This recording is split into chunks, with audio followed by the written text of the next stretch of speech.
Bonsoir à tous et à toutes pour ce 15e épisode du Space Cake. Aujourd'hui, en plus de Loïc, Pantamis et Sosten de d'habitude, on reçoit Antoine qui est là pour nous parler un peu de Miniscript et discuter un peu de tout ça. Donc bonsoir tout le monde. Salut, merci d'avoir sur le podcast. Salut. Alors vous voulez faire ça comment, Antoine? Tu fais une petite présentation de Miniscript ou quelqu'un d'autre, comme vous voulez, à la cool quoi. Yes, je pense que je peux faire la presse, je peux commencer à présenter Miniscript et coupez-moi et comme ça on peut avancer au fur et à mesure des questions vers des trucs qui intéressent plus ceux qui écoutent le podcast, enfin ceux qui écoutent le space, plus avancer dans cette direction. Et aussi, bon, je le redis, vu que tu as lancé l'enregistrement, j'ai des scripts que j'ai préparés qui sont pétés juste pour un peu démontrer à quel point écrire des scripts Bitcoin à la main, c'est compliqué, enfin, sans assistant, disons.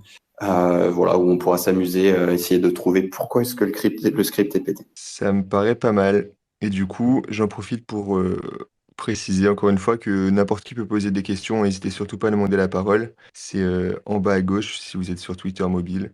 Et si vous êtes sur ordinateur, désolé, c'est pas possible. Passer sur mobile. Mais on prend toutes les questions. Ça fait avancer la discussion. C'est toujours cool. Vas-y, Antoine. Merci. Yes, peut-être une dernière question à vous poser avant que je commence la presse, savoir quel niveau technique j'assume. Tu me disais que ce space était plus technique, donc savoir si j'assume deux trois bases de Bitcoin, de termes techniques. Par exemple, je vais parler de framework, savoir s'il faut définir un framework, savoir s'il faut définir ce qu'est Bitcoin Script de base, des trucs comme ça. Généralement, ce qu'on fait, c'est qu'on on va un peu crescendo, quoi. Donc, au début, c'est assez accessible, et puis après, on part un peu en couille, si j'ose dire. Ça marche. Donc fais comme tu sens au début, essaie de donner vraiment un truc assez haut niveau, puis après, ce sera pas bien grave. Et puis au pire, on t'interrompra pour demander des précisions. Ouais, Ça marche. Ouais. hésite pas, on est là pour souffrir en général, hein, donc vas-y, Ouais, ouais. t'inquiète pas, il y a Pantanis qui nous passe au grill toutes les semaines, donc on a l'habitude. Vas-y, hésite pas. On est là pour partir loin, c'est pas pour rien que ça s'appelle le Space Cake. Ça marche. Ok, bon, et ben alors, Miniscript, c'est un framework qui permet d'écrire des scripts Bitcoin de manière safe. Voilà, merci, au revoir. Non, un framework qui a été inventé par Pieter Welle, Andrew Polstra, et ensuite qui a Sanket Kanjalkar qui les a rejoints, qui a pas mal contribué aussi. Donc aujourd'hui, il y a pas mal de contributeurs et de gens intéressés par le sujet en général. Disons que ça va faire le lien entre ce que l'on aimerait exprimer comme condition de dépense de son coin, d'un de ses coins, et ce qui est vraiment implémenté par le Bitcoin Script. C'est que le langage de script de Bitcoin est très complexe à utiliser. Donc, en gros, pour essayer de faire un modèle mental à tout le monde, que je pourrais peut-être reprendre cette analogie au fur et à mesure, les bitcoins, les coins sur Bitcoin, l'échange de valeur sur Bitcoin se fait en utilisant ce qu'on appelle des pièces qui sont disponibles publiquement, qui sont juste là, comme si elles étaient posées par terre. Et chacune de ces pièces, à chacune de ces pièces est attachée une valeur et un programme. Donc, on appelle le witness programme, disons, si on ne considère que ce qui est post-segwit et qui est à peu près pas trop insane. Et pour pouvoir dépenser, n'importe qui peut dépenser n'importe quel coin, n'importe quelle pièce qui est posée par terre, s'il arrive à donner c'est compliqué de traduire, de donner en entrée, de faire tourner le programme et de lui donner des données telles que le programme s'exécute correctement. Donc n'importe qui peut ramasser la pièce par terre. Il y a 80 millions de pièces aujourd'hui, c'est ce qu'on appelle les UTXO. N'importe qui peut dépenser une pièce tant qu'il donne au programme qu'il arrive à satisfaire le programme, à le faire tourner correctement. Et pour ça, il faut donner des données. Cas d'exemple typique, le programme, c'est une clé publique et ensuite une opération qui dit check une signature contre cette clé publique. Il va falloir donner une signature valide pour cette clé pour pouvoir dépenser la pièce. Et en fait, ces programmes peuvent être beaucoup plus compliqués, enfin beaucoup plus intéressants. Et le langage Bitcoin scripts pour écrire ces programmes. Le terme de ces données, c'est le witness, d'ailleurs. Ce sont les witness data, ou le witness de manière générale. Et ça va être un langage de script qui va permettre de faire pas mal de trucs, mais il est complètement insane. Il est juste... ça a l'air d'être un espèce de rajout par Satoshi à la fin de Bitcoin. C'est très bien qu'on puisse faire ça, c'est super intéressant. Mais ouais, on aurait pu le faire de manière beaucoup plus sane. Et disons que Miniscript, c'est un framework, donc ça va être quelque chose au niveau applicatif, un logiciel qui va permettre de raisonner à propos de ces programmes, de pouvoir comprendre ce qu'ils veulent dire vraiment. Donc, c'est-à-dire qu'on va parler de sémantique. C'est qu'est-ce que le script que j'ai en face de moi, ce Bitcoin script, veut vraiment dire et qu'est-ce qu'il encode vraiment comme condition. Pas ce que moi je crois qu'il encode, ce qu'il encode vraiment. Et donc, ça va vraiment être un outil d'analyse, en fait, Miniscript. Donc, ah oui, tiens, aussi, pour commencer, peut-être ce que Miniscript n'est pas. Miniscript n'est pas un compilateur. On va avoir plusieurs langages sur Miniscript pour ceux qui ont déjà bidouillé avec Miniscript sur le site de Peter. On va avoir la Polity Language, qui va être un langage plutôt haut niveau qui va décrire des conditions de dépense, soit une clé de Alice, soit une clé de Bob après 42 blocs. Et ensuite, ce langage peut être compilé en Miniscript. Mais Miniscript en lui-même, c'est pas un compilateur vers du script.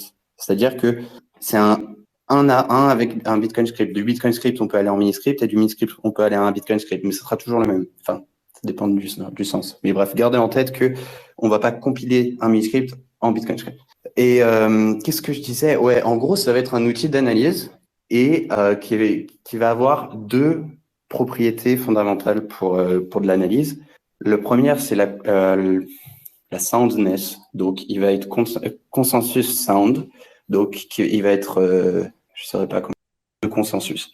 Et ça veut dire que si l'analyse d'un programme par Miniscript nous dit, il y a tel spanning path, il y a celui-ci, genre Alice tout seul, Bob et Carol, ou alors Dave après 42 blocs, ça veut dire qu'il n'en existe pas un autre. Il n'y a pas une backdoor dans le Miniscript. Si Miniscript nous donne une liste de spanning paths, il n'y en a pas d'autres. On ne peut pas dépenser autrement que ce que nous dit Miniscript. Et ça, et ensuite, la deuxième propriété très importante, c'est la standardness completeness.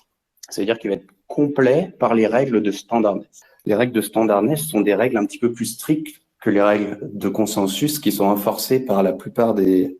Ah, tu lèves la main, Lounès. Ouais, je voulais demander qu'est-ce qui garantit justement qu'il n'y a que les passes qu'ils nous donnent qui sont utilisables justement parce qu'il me semblait que un des problèmes de script, c'est qu'on ne pouvait pas forcément tout prévoir.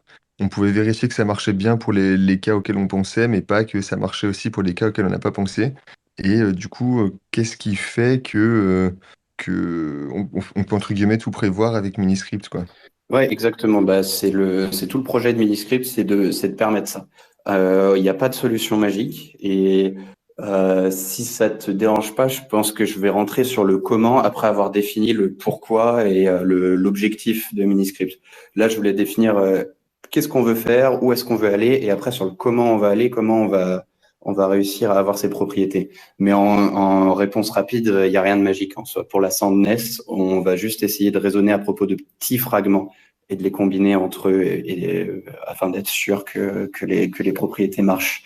Mais on n'a pas une technique révolutionnaire en fait. C'est juste qu'on va essayer d'avoir ce framework qui va être validé, qui va avoir des relations validées entre les petits fragments que des experts auront vérifié et qui pourront être réutilisables de manière générale. Tandis qu'aujourd'hui, tu vas avoir le template de Pay to Public Key qui est validé, qui a l'air de pas avoir de path autour, quoi. Et tu es obligé de provide la vraie clé et une signature pour cette clé. Et, tu vas avoir un autre template, j'arrive sur ce tu vas avoir le Pay to Witness Script Hash où tu es obligé de provide le script et de remplir les conditions du script, le check multisig, bref, tous ces templates-là. Mais s'il y a un mec qui arrive et il veut faire une clé time locked et une clé immédiatement même les gens calés font des erreurs, on en parlera peut-être sûrement après, le vérifie, ensuite qu'ils soient intégrés dans tous les wallets, ensuite qu'ils soient intégrés dans tous les signing devices, et ensuite, si on veut mettre de clé, il faut tout recommencer du début. Le but, c'est d'avoir à faire ce travail, on va pas y couper, mais on le fait de manière générale. Mais après, je viendrai plus sur la technique, sur comment est-ce qu'on fait ce travail exactement. Ouais, Sosten? Ouais, c'était sur ce point aussi, il me semble, mais peut-être ça n'a rien à voir, tu vas me dire. Il me semble que ce qui rend justement cette analyse possible, c'est le fait qu'on a gardé finalement assez peu de opcode qui existent dans Script et qu'on en a enlevé beaucoup. Et il me semble que c'est ça qui fait qu'on peut garantir aussi que justement les scripts vont pas s'exécuter de façon imprévue, ou voilà, parce que finalement on a un petit subset d'opcode qui est bien défini, qui fait pas il n'y a pas de funky stuff, ou je sais pas Exact, comment le dire. exact. Ou alors ça n'a rien à voir, Non, je pas sais du pas, mais il tout. me semble que c'est un paramètre aussi. Et tu fais bien de me le mentionner parce que c'est quelque chose que j'ai oublié de dire aussi dans les. Il y a pas mal de trucs d'incompréhension sur Miniscript. C'est que c'est pas un changement de consensus. Deux, c'est pas un compilateur. Et trois, c'est exactement ce que tu dis, Substan. C'est que ça ne va pas modeler Bitcoin Script dans son entièreté. Ça va être seulement un petit nombre d'opcodes parce que les autres, on n'arrive pas à raisonner de manière générale. C'est-à-dire qu'il y a des opcodes tellement random, ils vont avoir des comportements bizarres que, par exemple, tu as, je crois que c'est ifdup. Tu vois, si tu essayes de raisonner à propos des opcodes, tu vas te dire, bon, en gros, sur Miniscript, tu as des opérandes et tu as une stack, et du coup, lui, il va pusher un truc sur la stack, lui, il va prendre des trucs sur la stack, et tu as ifdup, par exemple, il va conditionnellement changer la taille de la stack. C'est le seul opcode de tout ce qui va conditionnellement changer la taille de la stack. Donc, ça peut être un petit peu compliqué de raisonner de manière générale que dans n'importe quel sens, si tu le combines avec n'importe quoi, ça va pas tout péter. Et après, tu as des opcodes beaucoup plus compliqués. Genre, tu pourrais essayer de choper la taille de la stack pour avoir des optimisations. Mais ça, on peut pas le faire. Bref, en gros, on va modeler seulement une petite partie des opcodes disponibles parce que c'est à peu près les seuls trucs sains qu'on a. Et on pourrait théoriquement avoir des c'est pas par Miniscript. Mais on est beaucoup moins sûr qu'ils soient sound, du coup, à la fin. Ouais, Panta. Ouais, moi c'est juste une question de vocabulaire. J'insiste beaucoup sur le fait que Miniscript n'est pas un compilateur et que c'est un framework. Donc, alors moi, je parle naïvement. Le compilateur, pour moi, c'est ce qui traduit d'un langage vers un autre langage. Et moi, je m'imagine un peu, enfin, c'est ma façon de me représenter les choses. Je sais que c'est un peu faux, mais je m'imagine un petit peu les opcodes de Bitcoin comme un peu les instructions élémentaires que tu peux faire. Dans le programme qui permet la validation des transactions, la vérification de l'autorisation des transactions. Et je vois ça un peu comme des opérations élémentaires, un peu comme du code binaire, mais version un peu plus compliquée. Et effectivement, ça travaille sur une stack avec ses limites et avec ses difficultés à comprendre exactement ce qui se passe. Et du coup, moi, je voyais un peu l'idée de dire les conditions qu'on écrit dans le site de SIPA en Miniscript, là, ça le compile, entre guillemets, en script Bitcoin. Et alors, tu dis que Alors c'est oui, faux, et donc j'aimerais comprendre ce qui te dérange dans cette façon de le présenter, en fait, puisque tu as mais c'est l'air que d'un t'écris pas peu du plus. Miniscript. T'écris pas Ouais, du Miniscript sur le site de SIPA. T'écris du ok, langage de Polizzi. Le d'accord. Miniscript, en gros, alors le Miniscript, ça va ressembler au langage de Polizzi, mais avec des informations de type autour. Par exemple, quand tu écris un truc de Polizzi, ça va être un end. Tu vas écrire une conjonction entre, je sais pas, la PK de Alice, PK de Bob, tu fais un end entre les deux. Mais en Ouais, Miniscript, tu as end underscore B, end underscore d'accord, V. parfait, Tu très bien, très as bien. plusieurs manières. Et en fait, chacun va être, genre le and Un B, ça fragment. va être, hmm. Ça va être un fragment de script et donc du coup tu vois pas ça comme une compilation parce que c'est un fragment, c'est traduit en fragment de script Bitcoin, c'est ça que tu veux dire? Ouais, et c'est dans ce cas-là, c'est vraiment, tu vois, si tu vois du script comme de l'assembleur, le mini-script, c'est de l'assembleur aussi, c'est juste que Il à est la plus place des OP présentable. machin, et Ouais. ben, on leur a donné des noms plus digestes, quoi. C'est tout. Ok, très bien, c'est parfait, très bien, très clair pour moi. Merci.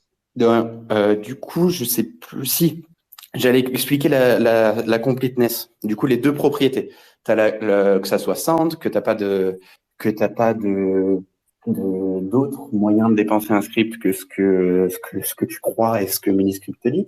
Et la completeness, c'est juste que tu peux le spend tout court, en fait. C'est que tu peux spend par les règles de standardness. Donc, les règles de standardness, pour les moins techniques d'entre nous, ce sont des règles un petit peu plus strictes que les règles de consensus qui sont enforcées pour le relais des transactions sur le réseau opérateur. Et donc, c'est pour ça que tu veux de la soundness par le consensus, parce que tu veux pas de la soundness par la standardness, parce que le consensus est moins strict. Donc, théoriquement, tu pourrais avoir des passes qui sont pas autorisables par la standardness, mais par le consensus, oui. Et tu veux de la completeness par la standardness, et non pas que par consensus, parce qu'il y a des transactions qui pourraient être validées par consensus, qui pourraient pas relier, et ça pourrait affecter plein de choses. Par exemple, si tu peux pas relier par standardness, et que tu as une transaction Lightning qui doit settle un HTLC et que tu peux pas la relayer par standardness, ça pose des problèmes. Et donc, voilà, on a ces deux propriétés, consensus sound et standardness complete. Je vais juste intervenir pour dire à l'auditoire ce qu'on veut dire par standardness, c'est qu'en fait dans Bitcoin, il y a des transactions valides qui sont dites non standards. On a eu l'occasion d'en présenter quelques-unes. Pour vous donner un exemple que j'ai souvent cité par le passé de transactions non standards, une transaction SegWit version 2 est non standard aujourd'hui.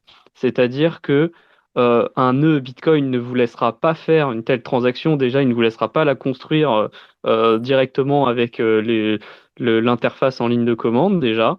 Et en plus de ça, il ne va pas la relayer, alors que pourtant elle est valide. Donc le seul moyen de faire passer des transactions non standards est de directement les envoyer aux mineurs qui doivent directement les inclure dans leur bloc lors du minage. Et donc c'est assez rare de voir des transactions non standards. Les transactions non standards qu'on peut trouver sur la blockchain en général, ça va être par exemple des transactions qui payent zéro de fees, zéro frais de minage, parce que ce sont les mineurs qui les ont créées elles-mêmes, les opérateurs de pool. Voilà. Et donc ce que veut dire Antoine ici, c'est que lorsque l'on va écrire avec Miniscript un script Bitcoin, il nous faut s'assurer que ce script respecte les règles, oui, du consensus, mais aussi de standardness, c'est-à-dire il faut que la transaction résultante de la traduction en Miniscript de nos conditions de dépenses, eh bien, il faut que cette transaction, ce script, soit considéré comme standard également, puisqu'il est plus difficile d'être standard que d'être valide, puisque toute transaction standard est forcément valide. Donc, c'est plus difficile d'être standard que valide. Voilà, je pense que c'est un point qui permet de mettre au clair sur cet aspect-là. Yes, merci. Donc, oui, du coup, je parlais de la completeness pour la standardness et le consensus.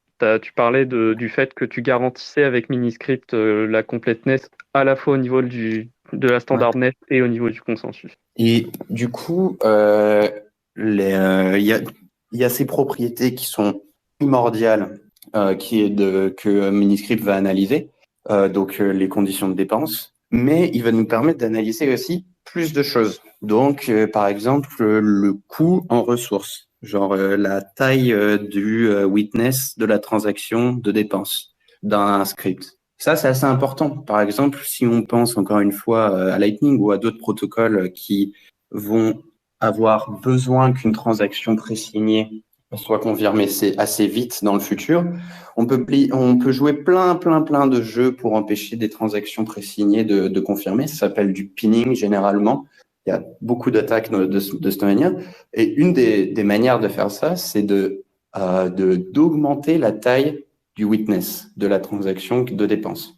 Et donc, si on augmente la taille du witness de la transaction de dépense, qui elle a été présignée avec une fees spéciale, le fee rate de la transaction, le ratio du coup de fees par taille de transaction, va baisser jusqu'à ce qu'elle soit moins intéressante pour les mineurs de miner et que elle puisse sit en bas de la même pool quand il y a beaucoup de congestion et que on puisse qu'une personne malveillante puisse prendre les sous d'un contrat alors qu'elle n'aurait pas dû, que l'autre partie aurait dû pouvoir renforcer le contrat on-chain avant la fin du time lock. Donc c'est pas évidemment Miniscript ne résout pas tous les problèmes de pinning, loin de là, mais c'est assez intéressant de voir qu'il qu'il y a des outils qui permettent d'aider aussi de ce côté, qui vont être exécutés lorsqu'on va dépenser depuis n'importe quel path, nombre d'opérandes de signature, qui va pouvoir permettre de raisonner à propos de la malléabilité aussi. Donc, en fait, en ce moment, ça pourrait être intéressant d'avoir de la malléabilité interne, savoir que si deux parties prennent part dans un script qui ne se font pas confiance, comme c'est le cas aujourd'hui tous les jours sur Lightning, à quel point chacune des deux parties peut maller les transactions de dépenses. Pour l'instant, Miniscript se restreint à la malléabilité d'une tierce partie. Donc, une personne qui est extérieure au script, à quel point est-ce qu'elle va pouvoir malayer une transaction et voilà. Et du coup, tout ça, ça va nous permettre d'introduire deux concepts. C'est qu'il y a les mini-scripts qui sont valides parce qu'ils sont valides par le type system. Et il y a les mini-scripts qui sont safe ou sane. Et donc, un mini-script safe ou sain, ça va être un mini-script où toutes les conditions de dépense ne vont pas excéder le coût en ressources, les limites de coût en ressources de standardness.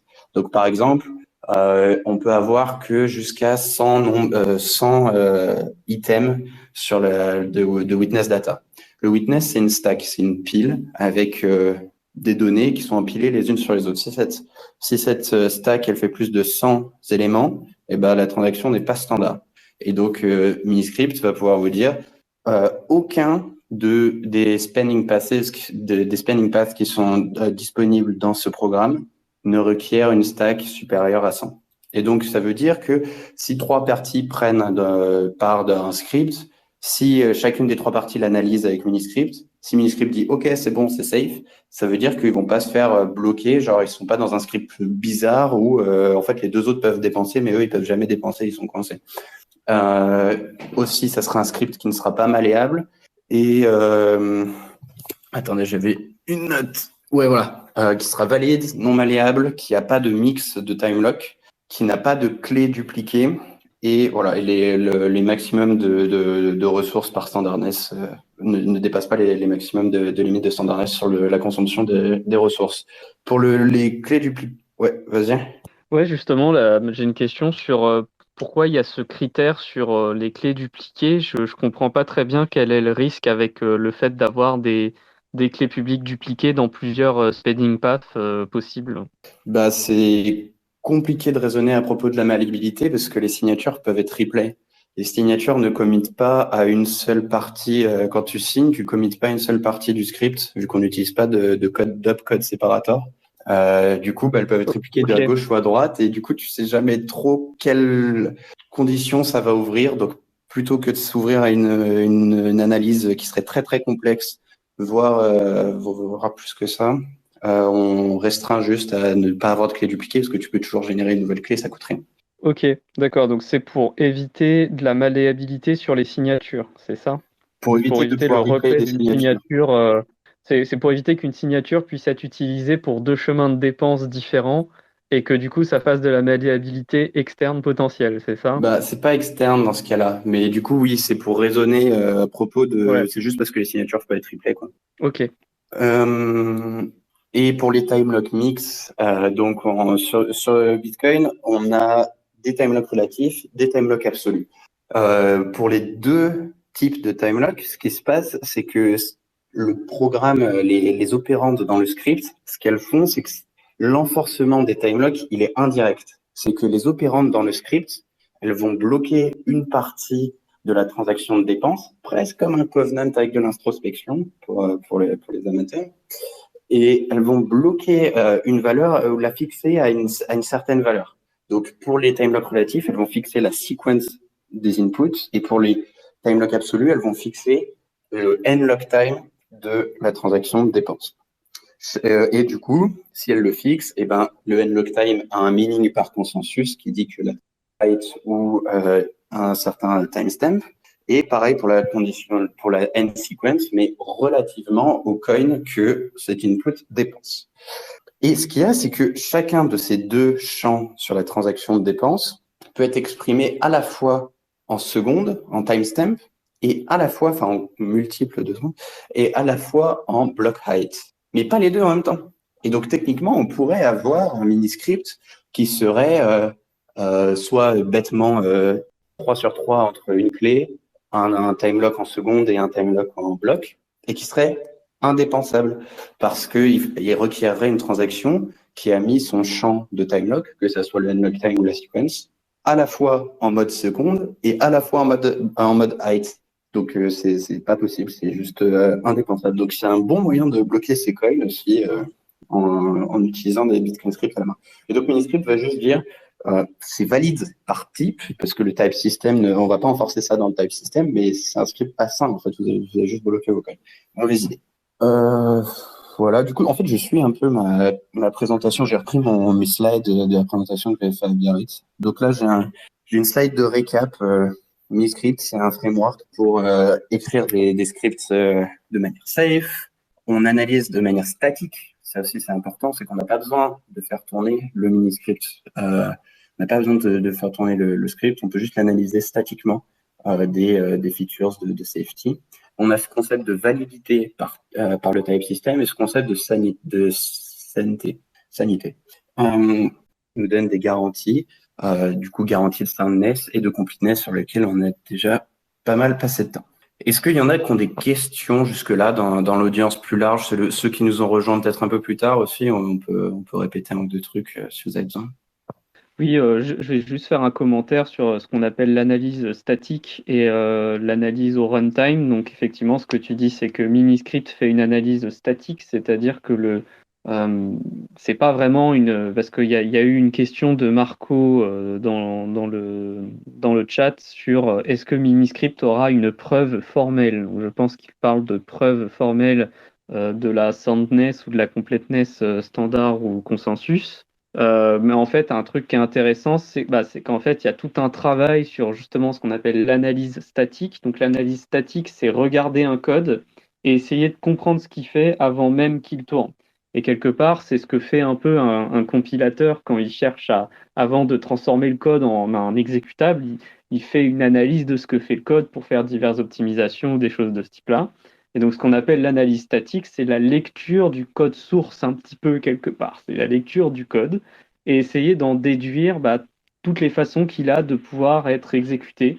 Et notamment, donc, tu as parlé de type system, donc un système où les variables ont des types permet en général de plus facilement vérifier que le code peut être exécuté d'une certaine façon, mais pas d'une autre. Et donc, c'est à comparer avec ce qu'on appelle l'analyse au runtime. Et donc, l'analyse au runtime, notamment, va consister à faire tourner le code en mettant des entrées qu'on a choisies de façon à ce que le code ait le comportement qu'on veut vérifier qu'il a le bon comportement.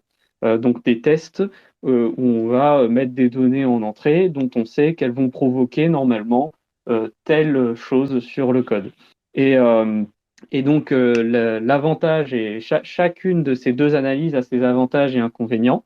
L'analyse statique a tendance à être plus restrictive. Donc, ici, on a tous un petit peu touché au langage de programmation qui s'appelle Rust. Et dans Rust, par exemple, l'analyse statique est une composante très importante de ce langage pour garantir la sécurité qu'il donne à l'exécutable, notamment au niveau de la mémoire. Et donc, notamment dans Rust, il y a un truc qui s'appelle le borrowed shaker. Bon, je vais pas rentrer dans les détails, mais globalement, toute personne qui code en Rust pourra vous dire à quel point il s'est battu avec le borrowed shaker qui fait une analyse statique du programme et qui vous empêche de faire certaines choses alors qu'on aimerait pouvoir les faire des fois. Donc l'analyse statique a tendance à être très restrictive. En revanche, lorsqu'elle réussit, lorsqu'elle valide le comportement du programme, elle a de très bonnes garanties théoriques. Et inversement, l'analyse au runtime a tendance à être plus large. C'est beaucoup plus difficile de s'assurer qu'un programme est correct juste en se basant sur une analyse au runtime parce qu'on n'a pas forcément pensé à tous les tests qu'il aurait fallu faire pour vérifier le comportement de ce programme. Donc ça, c'est ce qui rend la soundness très très difficile à obtenir lorsqu'on est en runtime. C'est beaucoup plus facile, même si ça reste difficile, d'obtenir de la soundness lorsqu'on fait de l'analyse statique et que le langage le permet.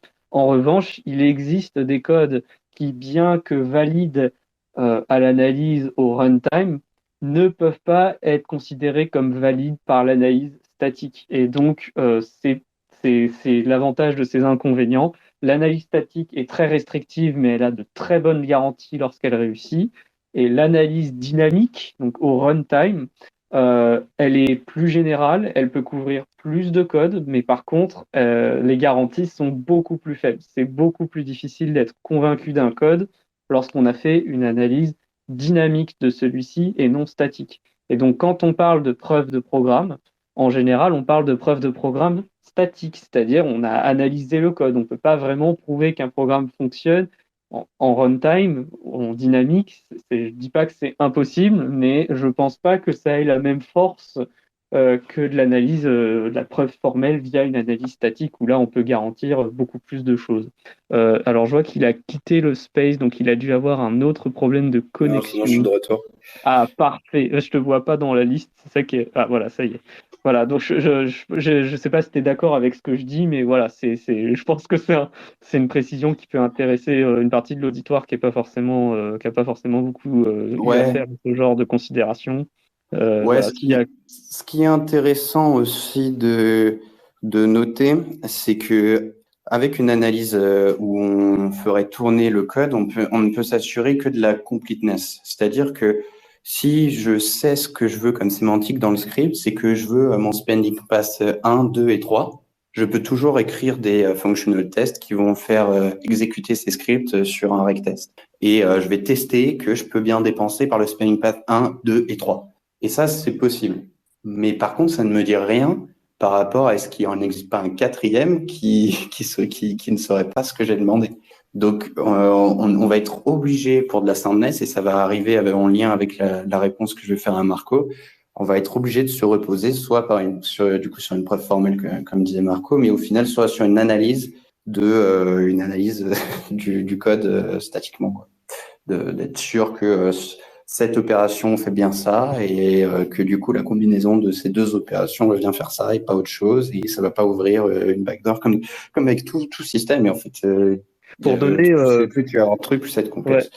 J'ai une analogie aussi, par exemple, en mathématiques, on a un truc qui s'appelle l'hypothèse de Riemann, qui dit que les zéros de la fonction zeta de Riemann, qui sont pas triviaux, ils sont sur un certain endroit du plan complexe. Eh bien, on a vérifié qu'on a trouvé plein de zéros qui sont à cet endroit, plein, et genre un nombre inimaginable. Eh bien, ça constituera jamais une preuve qu'ils sont bien tous au bon endroit. C'est ça la difficulté, c'est que quand on doit la soundness, c'est de montrer ce qu'on appelle la soundness, c'est montrer que toute autre condition de dépense ne satisfait pas le script. Donc c'est un prédicat universel c'est quelque chose d'universel qu'on cherche à démontrer. Et la seule manière de vraiment démontrer les choses de manière universelle, c'est effectivement de faire une démonstration pas quasi mathématique, mais en tout cas ici c'est une analyse du programme, et effectivement ça va avoir ça a quelque chose qui ressemble à de la démonstration mathématique. Et donc c'est Exactement, effectivement pour ben ça que. j'y reviendrai quand je dirais comment on le fait, mais en fait c'est vraiment on introduit un formalisme. On prend une suite d'opérandes, on dit cette suite d'opérandes a telle et telle propriété. On a ce combiner d'opérandes, et ce combiner d'opérandes a comme caractéristique qu'il requiert telle et telle propriété et rien d'autre. Et du coup, à partir de ce formalisme, qui est le type system, eh ben, on va pouvoir s'assurer qu'un script est sound ou pas. Mais à la base de la base, ça se repose juste sur, en gros, on a regardé les opérandes, et il y a Sanket, Peter, Andrew et moi et deux, trois autres personnes qui ont regardé, qui ont dit non, mais ça fait bien ce que ça dit, et on peut reposer l'entièreté de l'analyse sur ces piliers-là. Et juste, Lounès, je réponds à la question de Marco avant de te laisser réagir. Du coup, Marco, tu posais la question, est-ce qu'il y aura une preuve formelle de Miniscript? Je connais aucun projet là-dessus. Il y a Dimitri, un gars qui travaille pas mal avec Liquid et sur Elements en général, qui avait fait une preuve avec Alloy de Miniscript, mais c'est pareil, il introduit un formalisme, et du coup, on assume juste que les bases sont de base, les fragments de base font bien ce qu'ils disent. Mais en fait, pour avoir une preuve formelle, il faudrait faire une preuve formelle de l'interpréteur de Bitcoin Script pour les opérations qu'on a. Sinon, on se repose, on est obligé de se reposer sur la place d'une preuve formelle de l'interpréteur, sur encore une fois notre analyse que l'interpréteur s'exécute de telle manière et pas d'une autre quand il y a ce fragment et un autre. Voilà. Ouais, Jonas?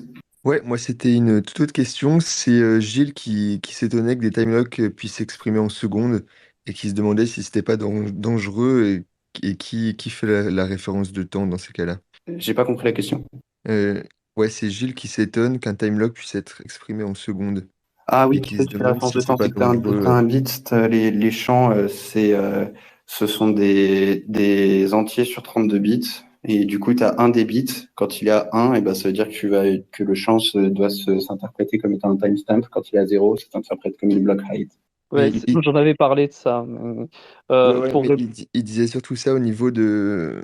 Est-ce que c'est pas dangereux de faire ça parce que le timestamp des blocs est assez relatif? Oui, c'est pour ça qu'on n'utilise pas directement en fait On utilise le median time passed pour exactement. les blocs. On utilise la médiane des timestamps sur les 12 derniers blocs. On n'utilise pas le timestamp de un seul bloc. Justement, c'était avant de faire passer le BIP 68, ou alors c'est le BIP 68, juste avant de faire passer Oui, c'est ça, en c'est gros, bien le BIP 68. C'est bien le BIP je sais que 68 et Gilles sait, mais effectivement, euh, avant, les sequences sur Bitcoin n'avaient pas non, il y avait aucune règle de consensus sur les sequences. Donc, tu avais 4 octets par input. C'est quand même non négligeable d'une transaction qui pourrait être utilisée pour faire un soft fork. On pourrait ajouter de nouvelles règles sur ces 4 octets qui sont dans chaque entrée de transaction. Il y a eu plein de tergiversations, mais la plupart des gens, la plupart des gens, c'était 2014-2015, hein, donc il n'y avait pas qui était très technique sur Bitcoin, se sont dit on va utiliser ce champ pour faire un timelock qui est relatif par rapport à la pièce que dépense cette entrée de transaction.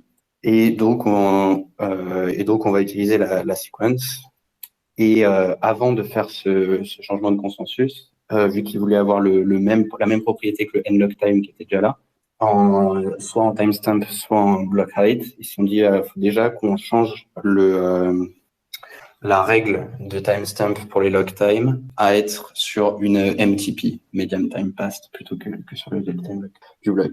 Comme ça ouais. lean et Et ça évite que la les miners raison, puissent game les time locks. c'est ça. En fait, Voilà, la voilà, raison, pour la c'est petite que histoire. c'est le seul, c'est le seul timestamp dont on peut garantir qu'il est monotone, en fait. Dans Je le timestamp du dernier pense bloc n'est pas que monotone. on pourrait s'attaquer. Est-ce Attends, qu'il y a je sais pas si on va pas perdre tout le Ah, monde. je Je sais pas m'entends si les pas. gens écoutent ça en background ou s'ils sont chauds de faire le petit jeu des scripts là. Tu nous entends? Ouais, là je t'entends, Lounes. Ok, Ah, c'est que tu m'entends pas, je ouais, pense. ça a dû couper un moment. Y a Panta qui était en train de rajouter quelque Ah chose. merde, désolé. Du coup, Ah oui, Je pas te de je te- j'entends souci, pas Panta. je te dis. Non, mais c'est tellement random. ouais, c'est ça, il m'entend pas. Ouais, c'est bizarre, je crois que tu l'entends pas. Et je te dis quand il a fini. Au Ok. pire. Ok. Ouais, donc ce que je voulais dire, c'est que le médian de time pass, donc en fait c'est la médiane, c'est le temps médian des 11 derniers blocs pour être précis. Donc ça correspond à peu près au temps du sixième bloc d'avance. C'est pour ça qu'on retrouve un peu cette considération de 6 blocs de confirmation avant de considérer qu'on est payé dans le white paper de Satoshi. Euh, ce temps médian est le seul dont on est sûr qu'il va croître. C'est-à-dire qu'un bloc, le timestamp d'un bloc peut éventuellement être inférieur au timestamp du bloc précédent. C'est pas interdit parce que on ne garantit pas que l'horloge des mineurs elle soit parfaitement synchronisée avec l'horloge de tout le reste tout le reste du réseau. Et donc du coup on fait cette médiane pour être un peu plus sûr que bon, le timestamp augmente parce qu'on a quand même besoin d'utiliser le timestamp pour faire le calcul d'ajustement de difficulté par la suite. Donc il faut quand même qu'il soit pas trop dégueulasse, mais il n'y a pas besoin qu'il soit très précis. Et donc effectivement, le BIP 68 permet de spécifier des temps en secondes. En fait, il les spécifie en paquets de 512 secondes, 2 puissance 9 en gros. Donc quand on met 1, ça correspond à 512 secondes. Et il regarde ça par rapport au temps médian des 11 derniers blocs, donc le median time pass. Et c'est ça qui permet d'éviter effectivement qu'il y ait des problèmes si le temps venait à reculer lorsqu'on a sur l'horloge des blocs, si on a des considérations temporelles sur des N séquences. Voilà, c'était ça que je voulais dire. Parfait, merci. Et du coup, on a Kevin qui a rejoint. Salut Kevin. Salut. Ouais, non, c'était juste Salut. pour dire que s'il y avait des problèmes avec les micros et tout, je suis dans la même maison qu'Antoine, donc je peux lui passer mon téléphone. Ah bah à la limite, ouais. C'était le graphine le problème, on se disait. Allez, j'y vais. Parfait, le sauveur. Bon, je pense qu'on va pouvoir commencer à faire le petit exercice qu'Antoine nous a donné, qu'il aime bien présenter. Donc, faut qu'il arrive à lancer ça. Allô? Allô? J'arrive avec le profile de Kevin. Yes. Bon, bah, on va peut-être pouvoir. On se disait que oui, on allait, comme tu dis, comme tu proposais, on va peut-être faire un petit exercice pour le petit exercice que tu as proposé d'interprétation de script Bitcoin un petit peu originaux pour que les gens Allez. comprennent un peu le problème. Yes. Voilà. Du coup, c'est le but avec ces petits scripts. Ce sont des exercices pour montrer à quel point c'est compliqué de raisonner à propos des scripts et qu'ils ont des comportements surprenants. Mais en aucun cas un truc complet. C'est juste des trucs que j'ai écrit rapidement avant Biarritz, juste à 1 heure avant ma presse, quoi. Donc il y a plein d'autres comportements bien plus démonstratifs, mais bref, c'est ce que j'ai pensé. Je pense que c'est déjà assez démonstratif. On peut commencer par le premier, le plus petit. Donc, Ouais, pour ceux qui nous suivent en direct, je vous ai épinglé les screenshots sur le space. Du coup, le premier, je peux essayer de le lire. La suite, ça sera de plus en plus dur de les lire. Mais le premier, c'est juste push 100 sur la stack. Ensuite, c'est hop, check sequence verify. Ensuite, c'est push la clé publique de Alice sur la stack. Et ensuite, c'est check sig. Donc, check une signature pour cette clé. Est-ce que ceux qui sont en direct et qui check le script, le premier, le plus petit, voient ce qu'il y a de problématique avec ce script? alors moi j'ai une vague idée, mais je m'en rappelle un peu, donc je vais laisser répondre les autres. Moi, je suis pas sûr, mais je dirais qu'il manque un hop drop quelque part. Je soupçonne que on doit avoir, si je me souviens bien, le check sequence verify, il va pousser 1 sur la stack si c'est valide, et on le drop pas, donc c'est peut-être un problème si on pousse la clé publique d'Alice derrière et un check sig, Exact, mais pas, enfin presque exact. presque. Euh, Ouais. ouais, presque. C'est bien rappelé pour Check Sequence Verify, mais en fait, le truc, c'est que Check Sequence Verify, il push rien sur la stack pour que ça soit un soft fork. C'est que Hop Check Sequence Verify, il a été introduit pour pouvoir accéder, enfin, pouvoir contraindre la sequence de l'input qui va dépenser, de la transaction qui va dépenser.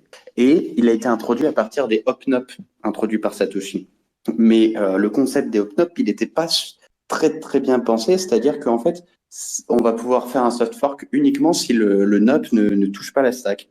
Et du coup, bah, pour que ça soit un soft fork, il ne va pas toucher la stack. Il va juste arrêter l'exécution du script si la sequence est inférieure ou égale à la valeur. Et d'autres checks. Et en gros, si le time lock est pas bon, il va arrêter l'exécution. Et donc, il faut qu'on vire la valeur qui va rester sur la stack. Parce que là, du coup, si on suit l'exécution opcode par opcode, c'est qu'on va pusher 100, on va faire le check sequence verify. Disons que la sequence de la transaction qui dépense de l'input, c'est 100 aussi. Donc, on n'arrête pas l'exécution, on continue. On pousse une public key et le check C qui va s'exécuter en prenant le 100 qui est toujours sur la stack comme étant la signature. Et du coup, le 100, ça sera toujours une mauvaise signature et le script est du coup jamais dépensable. Et du coup, pour le fixer, vous le verrez dans le spoiler alert, l'autre comment, qui dit qu'il faut mettre un up drop après le up sequence verify. Du coup, c'est avec le script corrigé, ça donne, on push 100, on fait un check sequence verify, on dit que ça va pas arrêter l'exécution parce que la sequence est bonne, on drop le 100 qui est resté sur la stack, on pousse une public key et on fait un check sig. Et du coup, là, il faut que la sig, elle soit passée par le witness, une bonne signature pour cette clé. Bon, c'était juste un petit exemple simple pour se chauffer. Il y a des questions. J'ai une petite anecdote à partager sur le hop drop. Donc le hop drop, il est autorisé quand on le met dans le witness programme, mais il n'est pas autorisé dans les witness data dans le script SIG. Et ça, j'avais eu l'occasion de vous dire que on a supprimé la possibilité de mettre de tels opcodes dans les scripts SIG et autres données qu'on pousse pour la validation lorsque l'on veut dépenser UnityXO. On les a retirés justement pour éviter la malléabilité. Donc ici, on peut faire un OP drop parce qu'on est dans le witness programme, c'est-à-dire que c'est ce qu'il y a dans l'adresse. Voilà, je précise parce qu'on a eu l'occasion de dire que OP drop n'est pas autorisé dans les scripting et tout ce qui est ce type de structure. Voilà. Yes, on fait bien la différence entre le programme qui va se trouver dans les pièces, dans les UTXO, dans les sorties de transactions. Ça, c'est le programme qui va contenir des opérations et les données qu'on passe au programme, c'est le witness qui va se contenir dans les entrées de transactions. Et on ne mélange pas les deux. Même de manière générale, bon, là, dans le cas de Bitcoin, c'est encore plus insane d'avoir déjà pensé à mélanger les deux. Mais dans le cas des programmes en général, on essaie quand même de raisonner quand même en mélangeant pas les données et en n'exécutant pas des programmes quand on input des données. On passe au deuxième. Le deuxième, c'est bon, allez, celui-là aussi, il est lisible. Checker, du coup, en gros, il y en a juste un troisième qui est un petit peu plus gros. C'est le deuxième screenshot de mes slides. Le deuxième, c'est on pousse une clé publique de Alice sur la stack, on exécute un opt check sig, on exécute un opt-up, puis on exécute un check sequence verify, un drop, cette fois on n'oublie pas le drop, puis on push la clé publique de Bob, puis on exécute un check sig, et ensuite on close le not if avec un end if. Donc, que la sémantique qu'on voudrait avec ce script, ça serait soit Alice peut dépenser immédiatement, soit Bob peut dépenser sans bloc. En gros, ce que permet Liana aujourd'hui, si vous voulez. Juste, on a une clé qui est disponible immédiatement et une clé de recovery ou d'une autre personne qui est time-locked dans le futur. Mais est-ce que ce script fait vraiment ce qu'on veut? C'est au niveau du hop-dup et du hop-notif, non? J'ai dit une connerie. On m'entend pas? Si, non, je t'entends. C'est à ce niveau-là, effectivement. Tu dupliques et après tu supprimes, il n'y a pas un... Ouais, non, je sais pas en fait. Tu chauffes. Moi, je dirais qu'à mon avis, c'est que le not if ne va pas supprimer ce qu'il y a sur la stack et du coup, ça va rester là. Et du coup, je pense qu'il y a un des passes qui n'est pas utilisable à cause de ça. Parce que du coup, quand tu vas faire ton hop check séquence verify, ça va bien se passer. Mais quand tu vas faire le check sig, il va rester un bout de ce qui a servi à faire le contrôle du flow, donc choisir de si on fait le if ou pas. Il y a un bout qui va rester sur la stack et quand tu vas faire le check sig, tu vas pas considérer la signature, mais tu vas considérer genre le booléen que tu as utilisé, que te renvoie check sig de Alice en fait. Je vois ça comme ça. Exactement. Ce qu'il y a, c'est que là, on duplique le résultat de l'opération de check sig. Donc check sig, disons que du coup là on a deux paths. Soit Alice dépense, soit Bob dépense. Bob est contraint par un time lock et du coup, quand Alice dépense, elle provide juste une signature. Du coup, ça fait signature, pubkey d'Alice, check sig. Ça return 1. Du coup, on dup. Il y a 2 1 sur la stack. Ensuite, not if consume un 1, mais il va pas brancher sur le reste du code, vu que c'est not if et que c'est 1. Donc, on arrive à la fin, on saute jusqu'au end if, et il reste 1 sur la stack. Le programme s'est exécuté correctement, et Alice peut dépenser ce coin. Mais si Bob veut dépenser, il va provide un 0 pour la signature de Alice. Donc, ça va faire 0 pubkey de Alice check sig. Ça va pusher 0 sur la stack. Ensuite, ça va dupliquer ce 0. Du coup, le not if, il va en consommer 1. Et il va brancher, parce que du coup, c'est un not if. Donc, vu que c'est 0, on branche dessus. Il reste toujours 0 sur la stack. On push 100, on fait le check sequence verify. On drop le 100. Donc, après ça, il nous reste toujours le 0 sur la stack. Et on check la sig de Bob avec une signature qui est tout le temps 0. Du coup, qui est tout le temps invalide. Et du coup, pour essayer de prendre un petit peu de hauteur, ça, c'est un cas qui, disons, si on avait un software qui est mal testé, on pourrait faire un wallet qui utilise ce script. On pourrait faire un Liana, qui utilise ce script et qui va être testé tout le temps avec le pass de Alice. Genre, on fait une transaction à ce script, tac, on dépense avec Alice, ça marche, ça fonctionne. On a des tests fonctionnels pour ça, machin, tac, on le déploie. Et en fait, le jour où on veut récupérer ces coins, où Bob veut utiliser le pass de recovery, bah, il est bloqué, il peut pas. Donc c'est encore un type de bug de completeness. Donc c'est un type de bug qu'on peut tester pour essayer de prévenir. Mais le suivant est plus intéressant. Ah, je vais peut-être parler du fixe. Le fixe, c'est le fameux if-dup dont je parlais au début. C'est qu'en fait, à la place du dup, il faut mettre un nouvel opcode qui s'appelle if-dup, qui va dupliquer le dernier élément de la stack seulement si c'est pas 0. Et du coup, quand c'est 0, et ben, ça va consommer le 0, il n'y aura plus rien sur la stack, et il faudra une signature de Bob. Et il pourra dépenser correctement. Vous avez la solution dans l'autre commentaire où il s'est marqué spoiler. Ok, allez, troisième et dernier.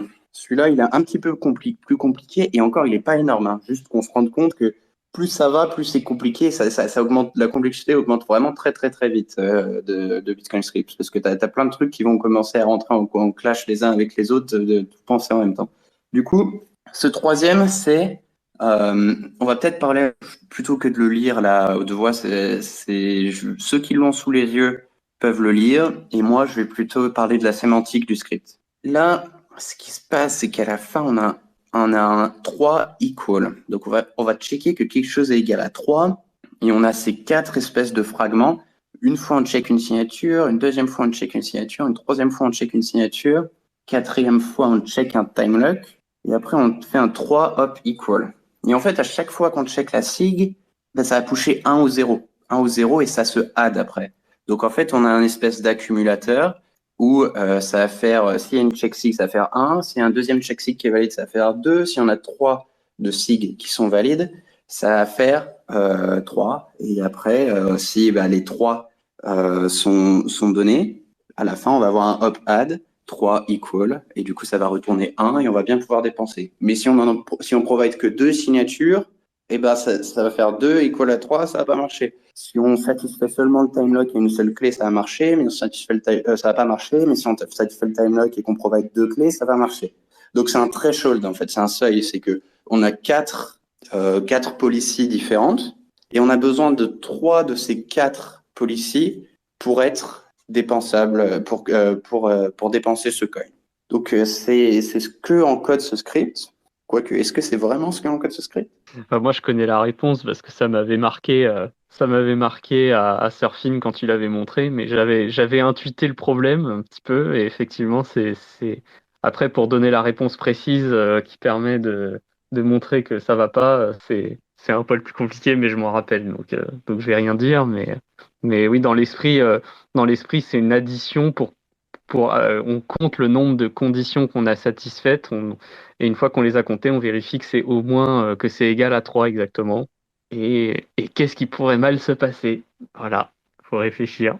Et je vais peut-être donner des indices pour celui-là. C'est que les deux premiers, non ici, le premier aussi. Les deux premiers, ce sont des types de bugs qui sont, tu te bloques tes coins.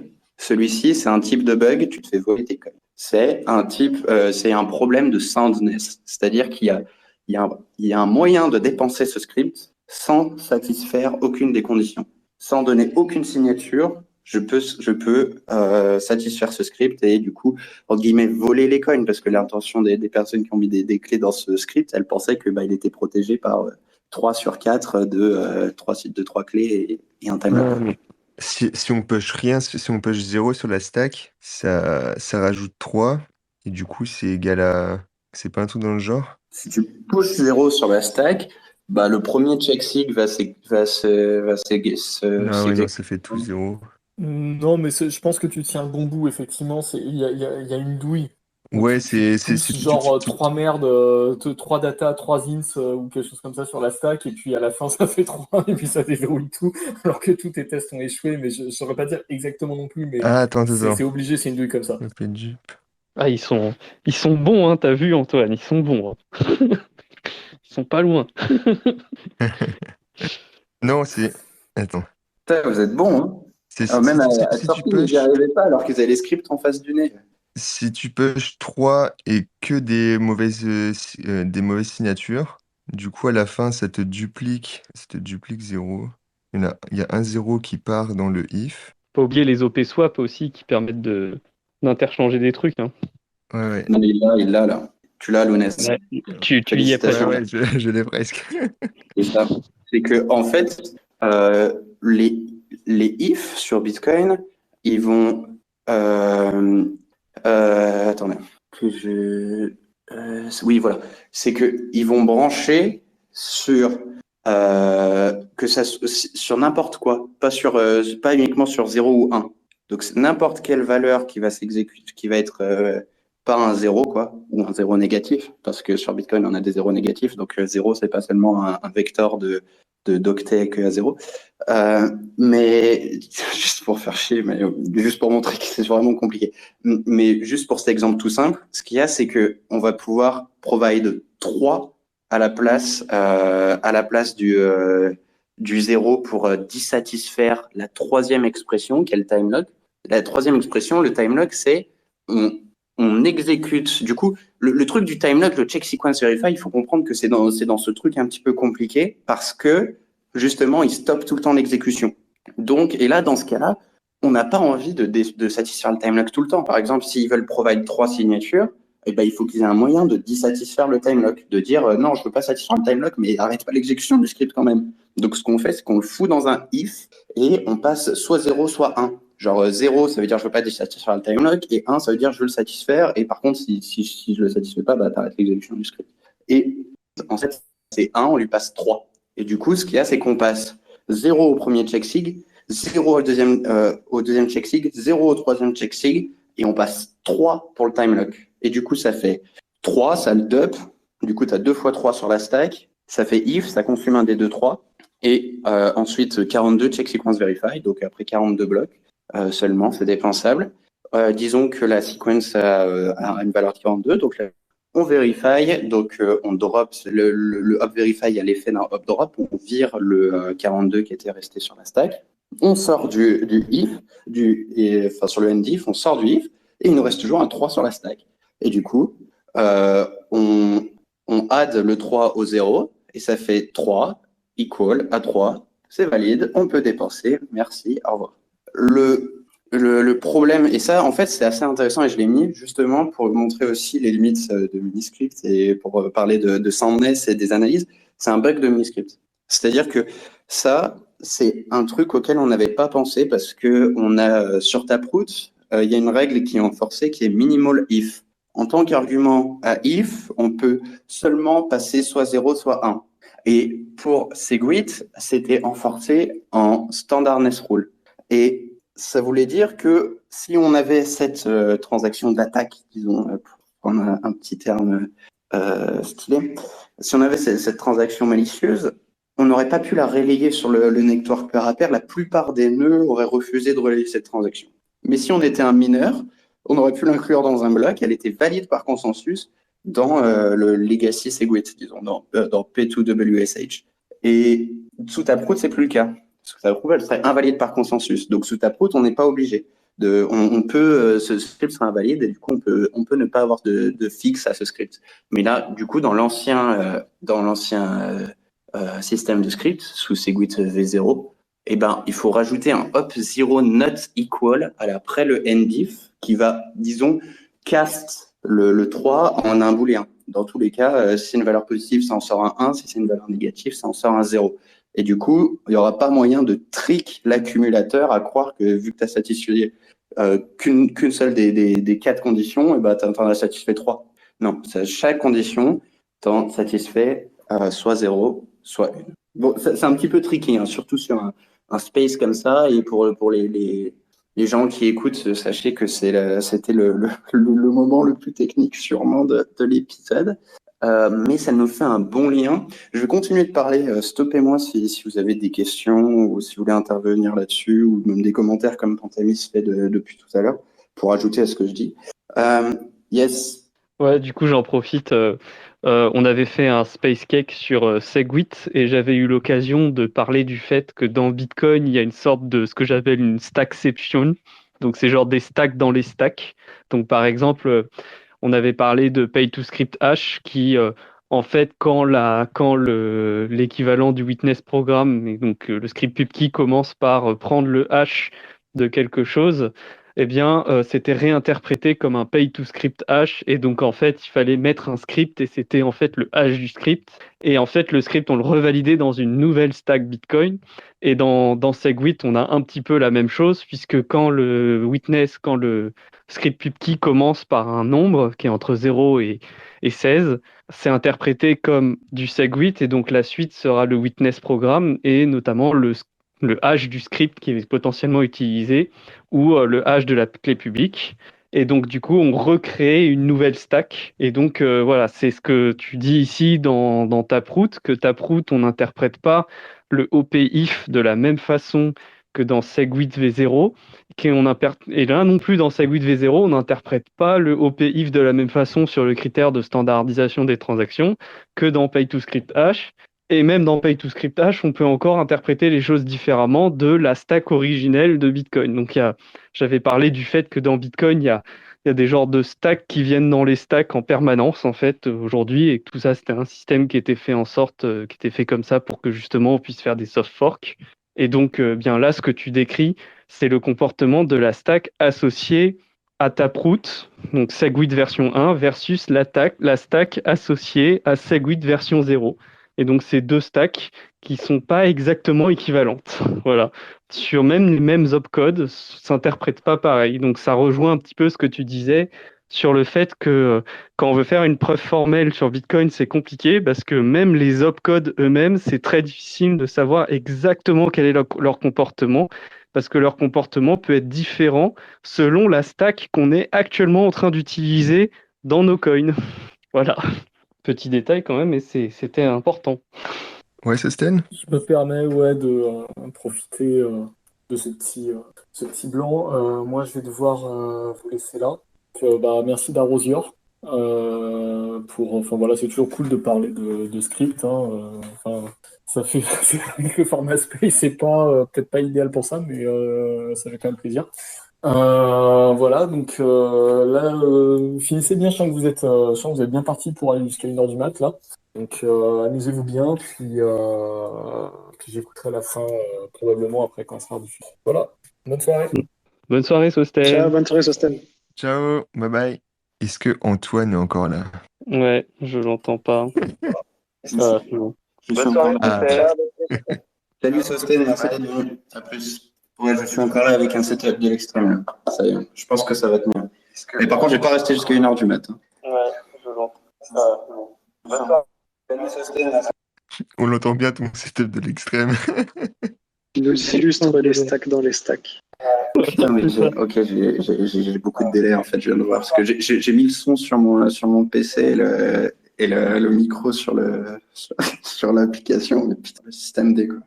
Oh mon Dieu, le délai que tu as, c'est terrible. C'est pour ça qu'on l'entendait pas. Parce qu'il a un délai de genre 1 minute, quoi. C'est terrible. Notre voix est pas encore arrivée jusqu'à lui. Bon, ah, putain, et on est bien déjà là, on a bien fait le truc, mais il y a encore des choses à raconter, là, c'est terrible. On en profite pour dire que c'est exactement pour ça qu'il y a 10 minutes entre chaque bloc. Voilà, C'est pour que exactement. c'est pour que les blocs arrivent à tous les coins du réseau, même ceux qui ont des connexions pourries. Voilà, et quand vous faites, pourquoi sur Twitter il y a du drama? Parce que vous pouvez écrire des tweets pendant que les autres sont en train de répondre aux tweets précédents. Et c'est pour ça que vous ne comprenez pas sur Twitter et qu'il y a du drama aussi. Voilà. Donc il faudrait mettre de la preuve de travail sur Twitter. Peut-être dans les spaces. Il essaie de revenir là. Je suis de retour, ça y est. Je commence à entendre du FUD sur les blocs toutes les 10 secondes là. Non, on parlait du fait que justement, c'est pour ça qu'on avait besoin de 10 minutes entre les blocs pour que ceux qui ont des connexions un peu moisies, ils puissent suivre. Oui, mais c'est un discours de haine, ça. C'est un discours toxique, c'est pas gentil. C'est pas gentil. Bon, plus sérieusement, je vais finir peut-être du coup. Vous avez vu qu'on a ces espèces de fragments. On avait cette on avait des checks de signature, on avait un check de time lock, et à chaque fois on se disait faut qu'on lui donne 0 ou 1 et comme ça on peut éviter d'arrêter l'exécution de la stack. Donc on commence à voir la lumière, disons, d'avoir la solution pour essayer de raisonner à propos de ce script, peut-être juste pour enfoncer bien le clou, c'est que là, c'était quand même encore un script simple. C'est que si on veut faire des trucs plus compliqués, ça se combine, la complexité se combine et ça devient très très complexe d'être sûr qu'il n'y a pas de backdoor dans le script, quoi, qu'on aurait foutu même sans faire exprès. Et au lieu d'avoir des templates de scripts que des experts auraient validés, et on prend un template pour faire une chose, on prend un template pour faire une deuxième chose, une troisième chose, une quatrième chose, ça va pas scale en fait. Il nous faut un moyen de raisonner à propos des scripts qui soit général et réutilisable en fait par le commun des mortels. Du coup, c'est-à-dire que par des développeurs. En fait, ces mini-scripts, c'est un outil qui est à destination des développeurs sur Bitcoin. Et donc, ce qu'on va faire, l'intuition sur Miniscript, je vais pas rentrer, enfin, on peut rentrer dans le détail en fait. En fait, ce qu'on va faire, c'est qu'on va prendre des petits fragments. Donc là, par exemple, on a un fragment, c'est juste hop check sig.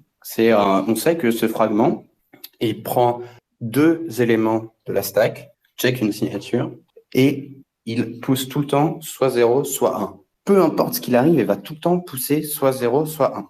On a un autre fragment, par exemple, c'est check sequence verify, enfin 42 check sequence verify. Celui-là, il va tout le temps pousser un élément sur la stack. Pourquoi est-ce que je dis que le fragment pousse un élément? Parce que c'est pas vraiment le check sequence verify qui pousse l'élément, mais c'est l'ensemble des deux opcodes ensemble qui pousse un élément. Avant l'exécution de l'opcode, il y a n nombre d'éléments sur la stack. Après l'exécution de l'opcode, il y en a n plus 1. Op verify, c'est un élément qui va, c'est un fragment qui va prendre, que ce soit autour, peu importe le contexte, il va tout le temps prendre un élément et arrêter l'exécution si l'élément est 0. Et ensuite, du coup, on va avoir tous ces petits fragments où c'est quand même assez raisonnable de raisonner dessus. C'est quand même raisonnable de se dire qu'un chipsig, ça va jamais rien faire d'autre chose que de pousser 0 ou 1. Et on va ensuite avoir des combinaisons de ces scripts et on va avoir des fragments de mini-scripts, prendre deux mini-scripts ensemble ou plus et les combiner. Mais cette combinaison des deux va seulement être valide si les sous-fragments de cette combinaison, eux, respectent certaines propriétés. Et du coup, ces propriétés, elles vont être encodées dans ce qu'on appelle le type system. Donc, on va dire que le fragment de checksig, il est de type B et il a la propriété U. Et on va avoir le combiner qui va être un AND, par exemple, un AND B, qui va demander que chacun des deux sous-fragments, il va combiner deux fragments, il va dire chacun des deux fragments doit obligatoirement, tout le temps, être un B et avoir la propriété U. Et du coup, ça veut dire, je veux qu'il ait certaines propriétés, sans quoi je peux rien garantir des sémantiques. Je donne aucune garantie. Et du coup, pour garder mes garanties, je demande qu'ils soient un B, donc c'est-à-dire qu'ils poussent un truc sur la stack, qui soit pas 0 quand il est exécuté correctement. Et un U, c'est-à-dire que ce qui pousse sur la stack, c'est tout le temps soit un 0, soit un 1. Et le end B, par exemple, end underscore B, ça va être un fragment qui va être prends les sous-fragments X et Y, tu les concatènes, et ensuite tu exécutes bool end. Donc, c'est-à-dire qu'il va prendre les deux dernières choses sur la stack, le bool end, et si les deux sont 1, eh ben, l'exécution va continuer. Est-ce que c'est à peu près clair cette histoire d'avoir des fragments qui ont des propriétés et des combiners qui nécessitent des propriétés? Et en gros, Ouais, je peux faire un petit commentaire là-dessus si tu veux. ouais. Quand pour reparler de preuve formelle, en fait, dans les logiciels de preuve formelle type Coq ou les choses comme ça, donc des logiciels qui servent à prouver des programmes, on va avoir le même type de choses. On va appeler ça des lemmes parce que ça a été fait par des matheux. Donc les matheux, ils parlent de lemmes. Et donc on va les lemmes, c'est ce que tu dis sur un petit peu le fait que tel fragment de code, il est de type B, donc il renvoie un élément sur la stack ou des choses de ce type-là. Et donc en fait, les lemmes, ça va être des hypothèses qu'on va écrire directement en dur dans notre programme, notre métaprogramme qui cherche à prouver que la sémantique est correcte. Et ensuite, il va effectivement les combiner pour faire ce qu'on appelle des théorèmes du coup. Et donc c'est un petit peu l'idée qu'on a ici. En fait, le combiner, c'est un genre de moyen de créer des théorèmes à partir de sous-théorèmes ou de lemmes qui sont en fait les sous-fragments. Donc c'est vraiment une construction un peu comme des briques de Lego, hein. C'est un peu comme l'axiomatique en mathématiques. On combine les axiomes ensemble pour obtenir des théorèmes. Eh bien là, c'est un peu pareil. On a des fragments de code qui ont certaines propriétés qu'on écrit en dur dans le programme qui va faire la vérification de la sémantique. Et ensuite, il va recombiner ces fragments ensemble conformément à la politique que tu vas lui indiquer ou que tu vas vouloir lui faire analyser. Et il va essayer de reproduire le comportement correctement et il va pouvoir faire les vérifications nécessaires grâce à ce que tu appelles donc le type system, qui est en fait simplement un ensemble de propriétés qui est écrit, qui correspond en fait à des propriétés qu'on appellerait des lemmes. Et c'est comme ça qu'on fait de la vérification de programme en partie, hein. Évidemment, il y a plein d'autres choses, mais cette capacité à créer des lemmes puis les recombiner ensemble pour faire des théorèmes, et c'est comme ça qu'on fait des preuves à la fin que les choses se passent correctement. Voilà. Je sais pas s'il y a autre chose à ajouter. Je pense que s'il y a si les gens comprennent pas trop, je pense que là, il faut qu'ils posent des questions parce que c'est difficile d'imaginer ce qui n'a pas été compris.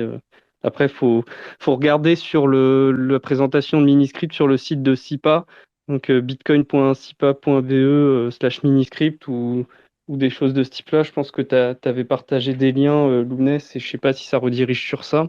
Mais il y a toute une section sur Miniscript Reference, la référence Miniscript, où tu vois tous les fragments de Miniscript et effectivement on retrouve les combiners dont tu parles ainsi que les différents fragments. Et effectivement, bon, c'est pas présenté avec les propriétés au début, c'est présenté après, mais voilà, ça correspond à l'idée qu'on combine des propriétés ensemble pour obtenir des théorèmes. Voilà, c'est vraiment très mathématique, un petit peu comme raisonnement au début, mais c'est juste pas automatisé. Voilà. Ouais, Yes. j'ai mis Merci le d'avoir lien. expliqué dans d'autres mots. Je pense que ça aide. De rien, de rien. Alors, qu'est-ce que tu veux raconter d'autre après? Là, j'arrive un peu à la fin de ce que je voulais vous dire dans ma présentation. Peut-être parce que après, là, j'essayais juste d'expliquer l'intuition derrière le fonctionnement de Miniscript. Je vais pas vous sortir la liste des propriétés et les caractéristiques Oui, qu'elles ont et machin et la liste des fragments. Ça va juste être chiant et contre-productif. Si vous voulez si vous êtes plus intéressé par la liste des fragments, que vous comprenez un petit peu le principe comme je viens de le décrire, il est expliqué sur le site de SIPA de manière beaucoup plus formelle. Sur le site de SIPA, exactement comme disait Pantamis, il y a la liste des fragments, il y a la liste des requirements de chaque fragment, il y a la liste des propriétés de chaque fragment. Peut-être ce que je peux ajouter, c'est que du coup, il y a des types et des propriétés de base. Donc, en type de base, on a B, V, K et W.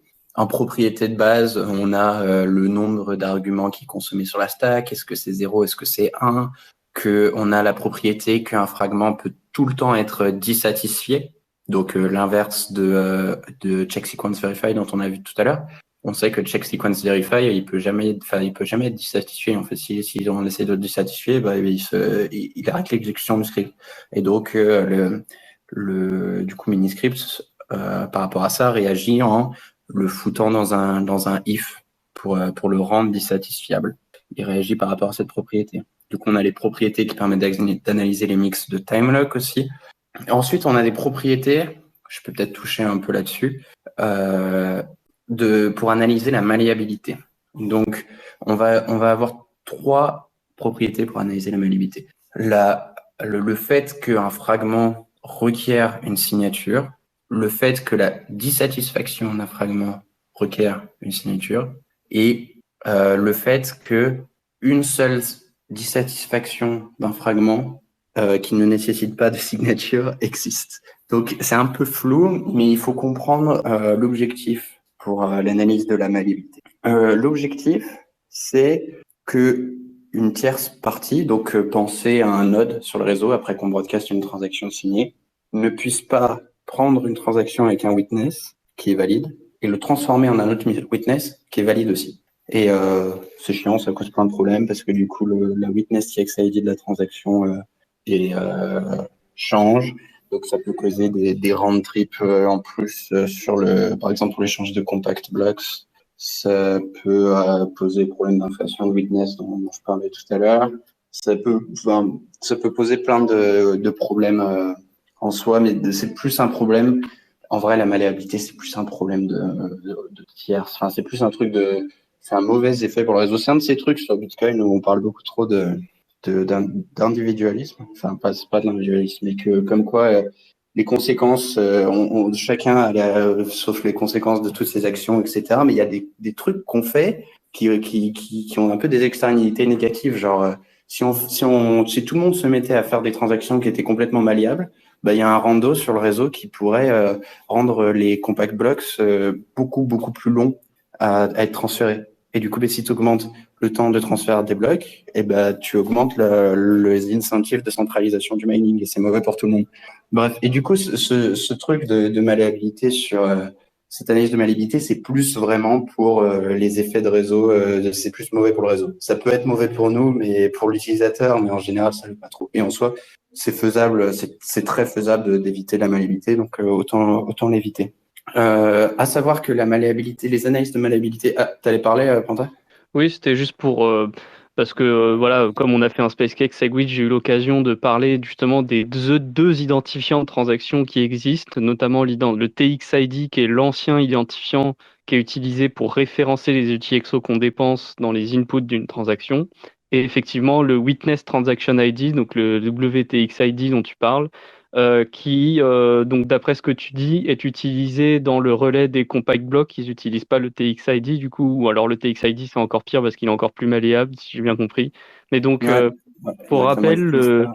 rappel, Segwit résout le problème de la malléabilité au niveau du TXID, celui qui est utilisé pour référencer les transactions, les UTXO qu'on dépense en input d'une transaction. En revanche, il n'y a aucune garantie de non-malléabilité du Witness Transaction ID dans Segwit, puisque quand on calcule le hash de la transaction format Segwit et qu'on obtient donc le Witness Transaction ID, le Witness est pris en compte. Donc le changement du Witness, donc des données de vérification de l'autorisation de la transaction, ce witness peut être modifié très facilement. Et donc, effectivement, le principal problème pour Lightning et tout ça, c'était la malléabilité externe par des tierces parties. Et effectivement, là, les considérations que tu as, c'est éventuellement une personne qui chercherait à attaquer le réseau en faisant de la malléabilité interne sur plein de transactions qu'il produit pour effectivement rendre le broadcasting sur le réseau très inefficace du fait des compact blocks dont tu parles. Voilà, mais Ouais, donc, et on l'utilise pour les relais de transactions aussi maintenant, les witness voilà, et TXID. j'avais vu que dans Airlay, par exemple, ça allait être utilisé aussi. Donc voilà, le Witness Transaction ID, même si effectivement il est commit via la Coinbase dans le bloc de manière très séparée et qu'il n'a pas une grande importance pour nous, il a une grande importance pour le réseau à la layer 0 suite à Segwit. Donc ça remonte à quel point Segwit était un très gros changement pour Bitcoin, hein, parce que avant il n'existait pas, quoi. Et aujourd'hui, il est partout. Voilà. Yes, pour ceux qui se demanderaient pourquoi est-ce qu'en fait on a laissé les witness malléables, bah, la réponse c'est juste que bah, c'est pas possible de faire autrement. C'est le chat qui se mord la queue. On ne peut pas signer une signature. Exactement. Ouais, pour revenir à l'analyse de malléabilité, du coup, ce qu'on va faire, c'est qu'on va se dire une signature, la tierce partie, l'attaquant n'a pas accès aux signatures. Il n'a pas accès à aucune clé privée des clés publiques qui sont utilisées dans le script. C'est raisonnable. On va assumer que le script n'a pas de clé dupliquée. On va assumer les règles de standardness. L'attaquant est contraint par les règles de relais. Des mineurs pourraient game ça. Mais malheureusement, le jeu n'en vaut pas la de consensus. Mais ça augmenterait tellement la taille des scripts que c'est pas vraiment worth. Et du coup, les gens peut-être auraient envie aussi d'escape ce truc de malléabilité, et du coup, ça serait mauvais pour tout le monde. Donc, autant avoir une analyse de malléabilité qui assume la standardness plutôt que rien du tout. On assume quoi d'autre? On assume que l'attaquant a accès aux préimages des hashes utilisées dans le script, mais seulement celles qui ont été révélées auparavant dans d'autres witness. Et on assume que l'attaquant n'a vu qu'un seul witness, c'est-à-dire que participants d'une transaction n'ont pas broadcast deux transactions qui dépensent le même coin en même temps à deux parties différentes du réseau, parce que sinon ils pourraient juste mix and match les deux witness et ça devient super compliqué à éviter. Enfin, je suis même peut-être pas sûr si c'est évitable.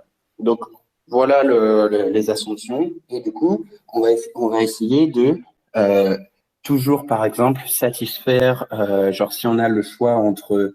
Du coup, encore, la satisfaction, tiens, c'est peut-être un truc aussi important sur Miniscript, c'est que ça permet de créer des witness pour n'importe quel script. C'est qu'aujourd'hui, encore une fois, c'est tout hard-codé. Enfin, aujourd'hui, dans tous les wallets qui sont vieux, t'as, pour tel type d'output, le witness, c'est une sig. Pour tel type d'output, c'est ça. Pour un check multisig, c'est tant de signatures. Mais avec Miniscript, on va pouvoir traverser l'arbre, parce que tiens, on parlait beaucoup d'abstracting tax tree avec Taproot, mais Taproot c'est pas un abstracting tax tree, mais Miniscript c'en est un. C'est que on va pouvoir traverser l'arbre des fragments de Miniscript, et vous savez, il y a des fragments qui prennent en sub-fragments d'autres fragments. Donc, il y a des fragments dans des fragments dans des fragments, et à la fin, on arrive à des branches, enfin des feuilles, et du coup, c'est la fin des fragments. Mais du coup, dans cet arbre, si vous visualisez un arbre, on va pouvoir avoir plein de chemins de la racine jusqu'aux feuilles. Et du coup, Miniscript, de manière générale, tant qu'il sait comment satisfaire chaque feuille et qu'il sait comment satisfaire chaque nœud dans l'arbre, il va pouvoir juste combiner les satisfactions de plein de fragments différents. Et l'analyse de malléabilité, par exemple, une des règles, ça va être, quand on satisfait un script, on va satisfaire en premier ceux qui ne requièrent pas de signature. Parce qu'on sait que du coup, si c'est une disjonction, si c'est un OR entre soit une clé publique ou un time lock, on va essayer de satisfaire le time lock d'abord, parce qu'on sait que la clé publique, elle sera jamais disponible à un attaquant. Quand on va dissatisfaire on va essayer de dissatisfaire des fragments qui n'ont qu'une seule dissatisfaction. Ça, c'est un peu plus compliqué, parce que par exemple, si on prend un check de hash, il a une seule satisfaction, c'est sa préimage, mais il a plein de dissatisfactions, c'est tout ce qui n'est pas sa préimage. Et donc, ça va être compliqué si on dissatisfait un hash. Et du coup, l'attaquant peut juste changer la valeur de l'input qu'on a donné, et ça sera toujours une dissatisfaction valide. Et la dissatisfaction peut faire partie d'une satisfaction au plus grand terme. C'est-à-dire que quand on veut satisfaire un chemin dans l'arbre, ça veut dire qu'il faut désatisfaire les autres feuilles ou certains des nœuds de manière générale.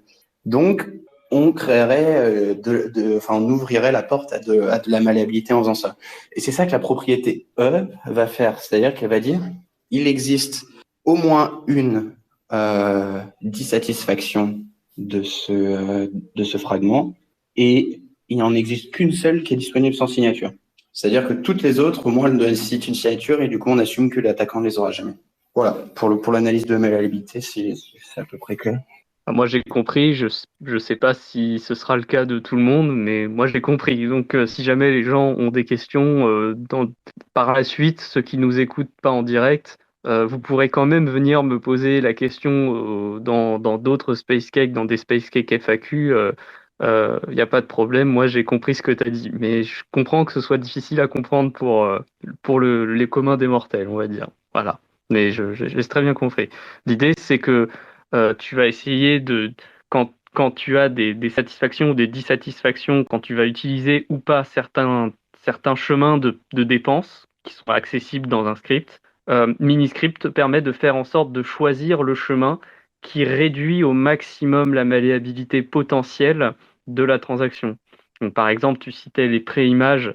Si jamais on doit faire en sorte de ne pas donner la bonne préimage d'un hash, on va essayer d'éviter de faire ça si on peut, et d'utiliser un autre chemin s'il y en a un, qui ne fait pas ça, parce que sinon, n'importe qui pourrait se rendre compte qu'on a fait un script qui n'utilise pas, qui fait en sorte que la préimage soit pas la bonne, et du coup, il y a plein de préimages qu'il peut mettre à la place, et donc il peut créer plein de witness différents et attaquer le réseau en utilisant le fait que on peut changer comme on veut cette partie du witness dans la transaction.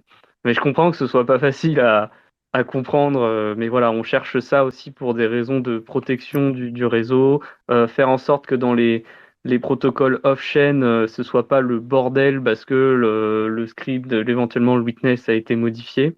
Et un point que je trouve très important que tu as dit au début et que je pense c'est le plus important à retenir pour les personnes qui nous écoutent, c'est que ce que tu disais, c'est que dans Miniscript permet de faire en sorte que dans les protocoles off-chain qu'on coderait, il n'y aurait pas besoin d'écrire en dur comment on doit dépenser le coin, comment on doit faire exactement, quel est le script à rentrer. Le fait que tu aies Miniscript et que Miniscript te permet de donner de la sémantique fait que tu peux retrouver ça juste à partir du policy, du Miniscript qu'on t'a donné, de l'analyse du script que tu as avec Miniscript. Et donc ça va faciliter énormément l'intercompatibilité de wallets qui pourraient ainsi signer pour des protocoles différents sans avoir à comprendre tout le protocole pour comprendre pourquoi ils doivent mettre ce witness à ce moment-là. Et donc ça, c'est très intéressant et c'est notamment très intéressant pour pouvoir utiliser des hardware wallets dans des protocoles plus compliqués où il y aurait besoin de signatures bizarres parce qu'il faut que tu valides sur le hardware wallet que tu comprends la politique qui va être faite et le fait de pouvoir l'exprimer en miniscript, donc avec vraiment une notion de sémantique bien plus claire que celle de Bitcoin Script qui peut être complètement différent selon les capres qui se présentent dans le protocole off-chain.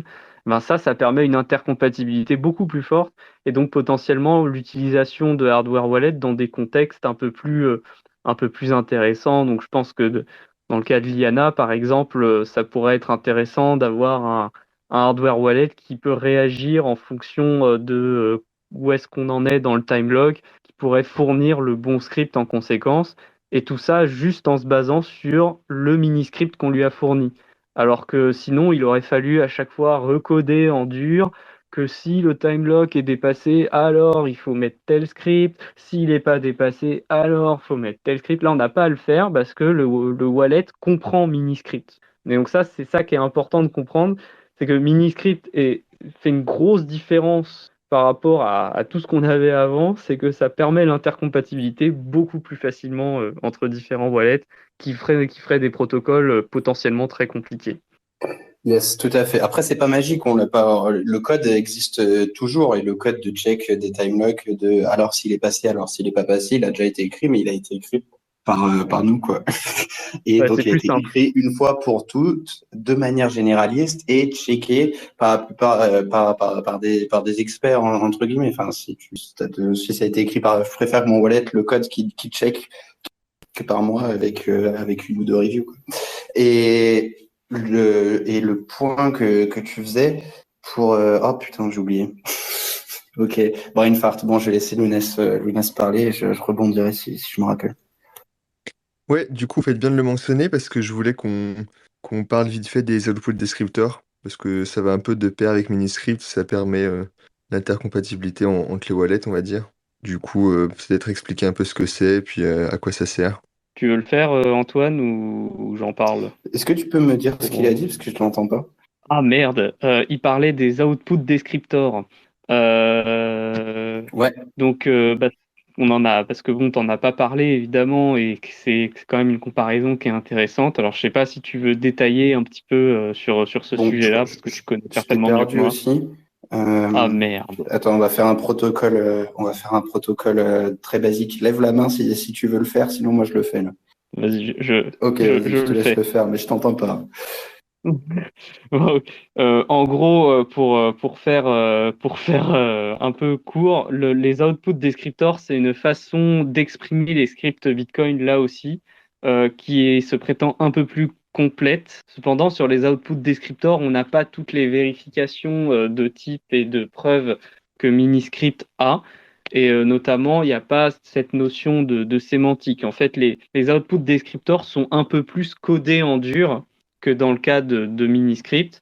Miniscript peut créer des scripts peuvent être très différents selon la sémantique qui est utilisée, même si la sémantique est proche, alors qu'un output descriptor, euh, ça a vraiment une seule façon d'être rempli. Faut s'imaginer qu'un output descriptor, c'est un template qu'on remplit et on ne peut pas s'amuser à recombiner les templates de manière très très libre. On peut quand même faire des choses, on peut les encapsuler les uns dans les autres, mais on ne peut pas faire de la recombinaison très compliquée. Par contre, bon bah voilà, c'était un format qui était très pratique, notamment pour utiliser les Xpub, les dérivations, les chemins de dérivation des Xpub et tout ça.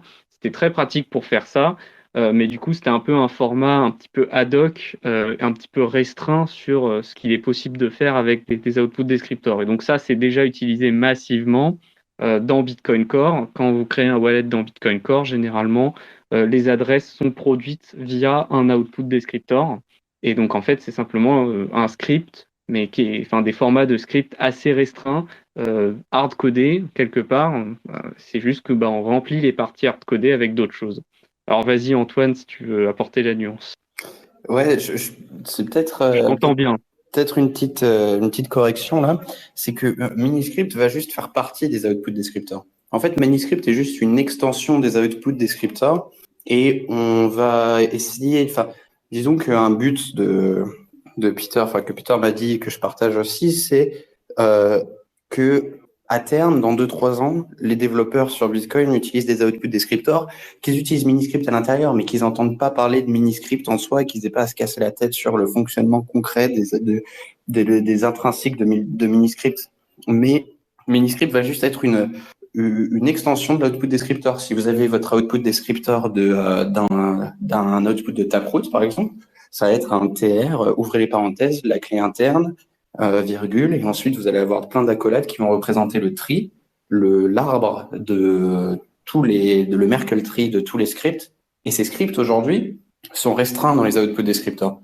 Mais ça, à terme, et je suis en train de travailler dessus au moment où je vous parle, ça sera des miniscripts. Et du coup, on pourra utiliser de manière générale les miniscripts. Et miniscript intervient vraiment dans un contexte, c'est-à-dire que je parlais tout à l'heure du minimal if, par exemple, la règle de minimal if pour le type system. C'est-à-dire que sur Taproot, par exemple, le miniscript, il aura dans un descripteur Taproot des types un petit peu différents, parce qu'on pourra se reposer sur la règle du minimal if, qui est un consensus, tandis que sur SigWit V0, elle était juste un standardness.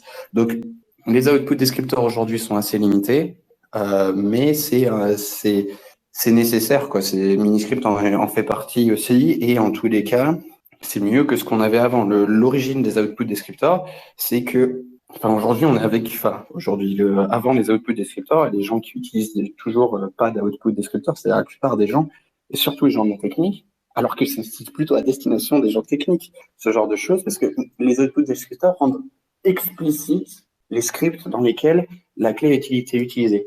Alors que les gens sauvegardent leur mnémonique, mais c'est qu'une seule partie de la backup sur Bitcoin déjà avant de pouvoir penser à pouvoir chainer une transaction avec ta clé privée. Il faut déjà que tu aies retrouvé tes coins.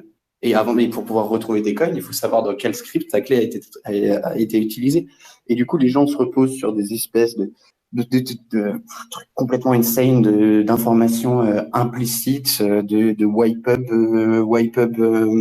uppercase, de zpub minuscule, zpub majuscule, de derivation path qui vont changer en fonction du type de script dans laquelle la clé a été utilisée. Et en fait, du coup, l'utilisateur, quand il recover depuis sa mnémonique, il faut qu'il sache, ah ouais, du coup, ça a été utilisé dans un P2H SegWit ou c'est que ça a été utilisé dans un Pay2Taproot? Qu'est-ce qu'il en sait, l'utilisateur non miniscript, enfin, l'utilisateur non technique?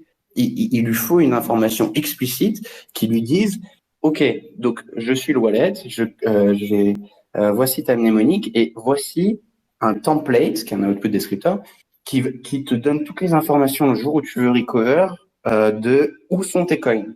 Et du coup, tu fous ça tu le fous avec ta mnémonique et tu peux la foutre, je sais pas, sur ton drive personnel, tu l'imprimes, tu peux la mettre de partout. C'est de l'information privée parce que si quelqu'un la chope, il connaît tes coins, mais il peut pas te voler tes coins. Donc c'est pas aussi privé que ta mnémonique. Donc garde bien ça. Le moment où tu veux recover, t'es sûr que tu vas pouvoir recover tous tes coins et t'es pas obligé d'aller, je vous parle d'expérience, votre vendeur de Bitcoin locaux, genre à Bitcoin Lyon, et dire ouais, en fait, du coup, j'avais un mnémonique et j'ai retrouvé pas mes coins et voilà. Et après, tu dois aller sur walletrecovery.org et bref. Non, utiliser des output descriptors. Les output descriptors, c'est cool. Et les gens qui vont vouloir utiliser des scripts un petit peu plus compliqués, eh ben, Miniscript va juste se plug dedans naturellement. Tout à fait. Euh, je pense qu'on a presque fait le tour du sujet.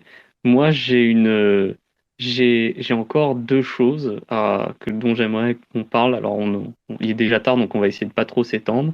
Donc, actuellement, Miniscript au niveau de Bitcoin Core, donc c'est supporté en watch only, il me semble. Tu peux pas encore signer dans Bitcoin Core avec Miniscript. Je crois que tu travailles là-dessus, justement. Ouais, du coup, le support pour en Watch Only a été merge il y a un an, à peu près. Et là, la pull request de signing est toujours ouverte depuis pas mal de temps. Ouais, ça va prendre Il y son a, temps, il y a hein. pas mal de, il y a pas mal de, il y a de l'activité qui revient. Il y a de l'activité qui revient dessus. Et je travaille en parallèle sur le support TypeScript aussi. Voilà, et donc justement, je voulais parler un petit peu de TypeScript. Donc pour l'instant, Miniscript, c'est Segwit V0, c'est ça. Et donc du coup, TypeScript, ça va être du V1.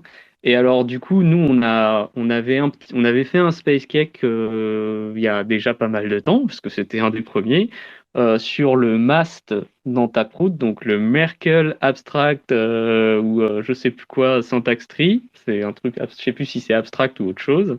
Et notamment, j'avais évoqué le fait que Miniscript est assez intéressant pour justement encoder les conditions de dépense sur le Taptree, sur le mast. Et voilà, par exemple, on s'était dit avec Sosten on avait eu un petit moment où Sosten s'est rendu compte qu'il y avait peut-être des arbres de Huffman qui étaient impliqués sur l'organisation des conditions de dépense, où tu pouvais mettre des genres de probabilités à laquelle tu t'attends d'utiliser telle ou telle condition de dépense. Et donc, est-ce que ça, est-ce qu'on s'est trompé, ou est-ce que effectivement c'est toujours d'actualité que dans Miniscript, version pour Taproot, il y aura des moyens d'encoder les probabilités que l'on s'attende à telle ou telle dépense, et que du coup ça pourra avoir un impact sur la forme du mast qui sera compilé potentiellement avec un arbre de Huffman ou des choses de ce type-là. Voilà, je voulais savoir si on est dans une utopie ou si c'est bien la Non, non. réalité. T'as raison, vous avez raison de penser ça. En fait, c'est parce que, un peu encore ce que je disais au début, faut pas mélanger le langage de policy et du langage de policy qui est très intéressant.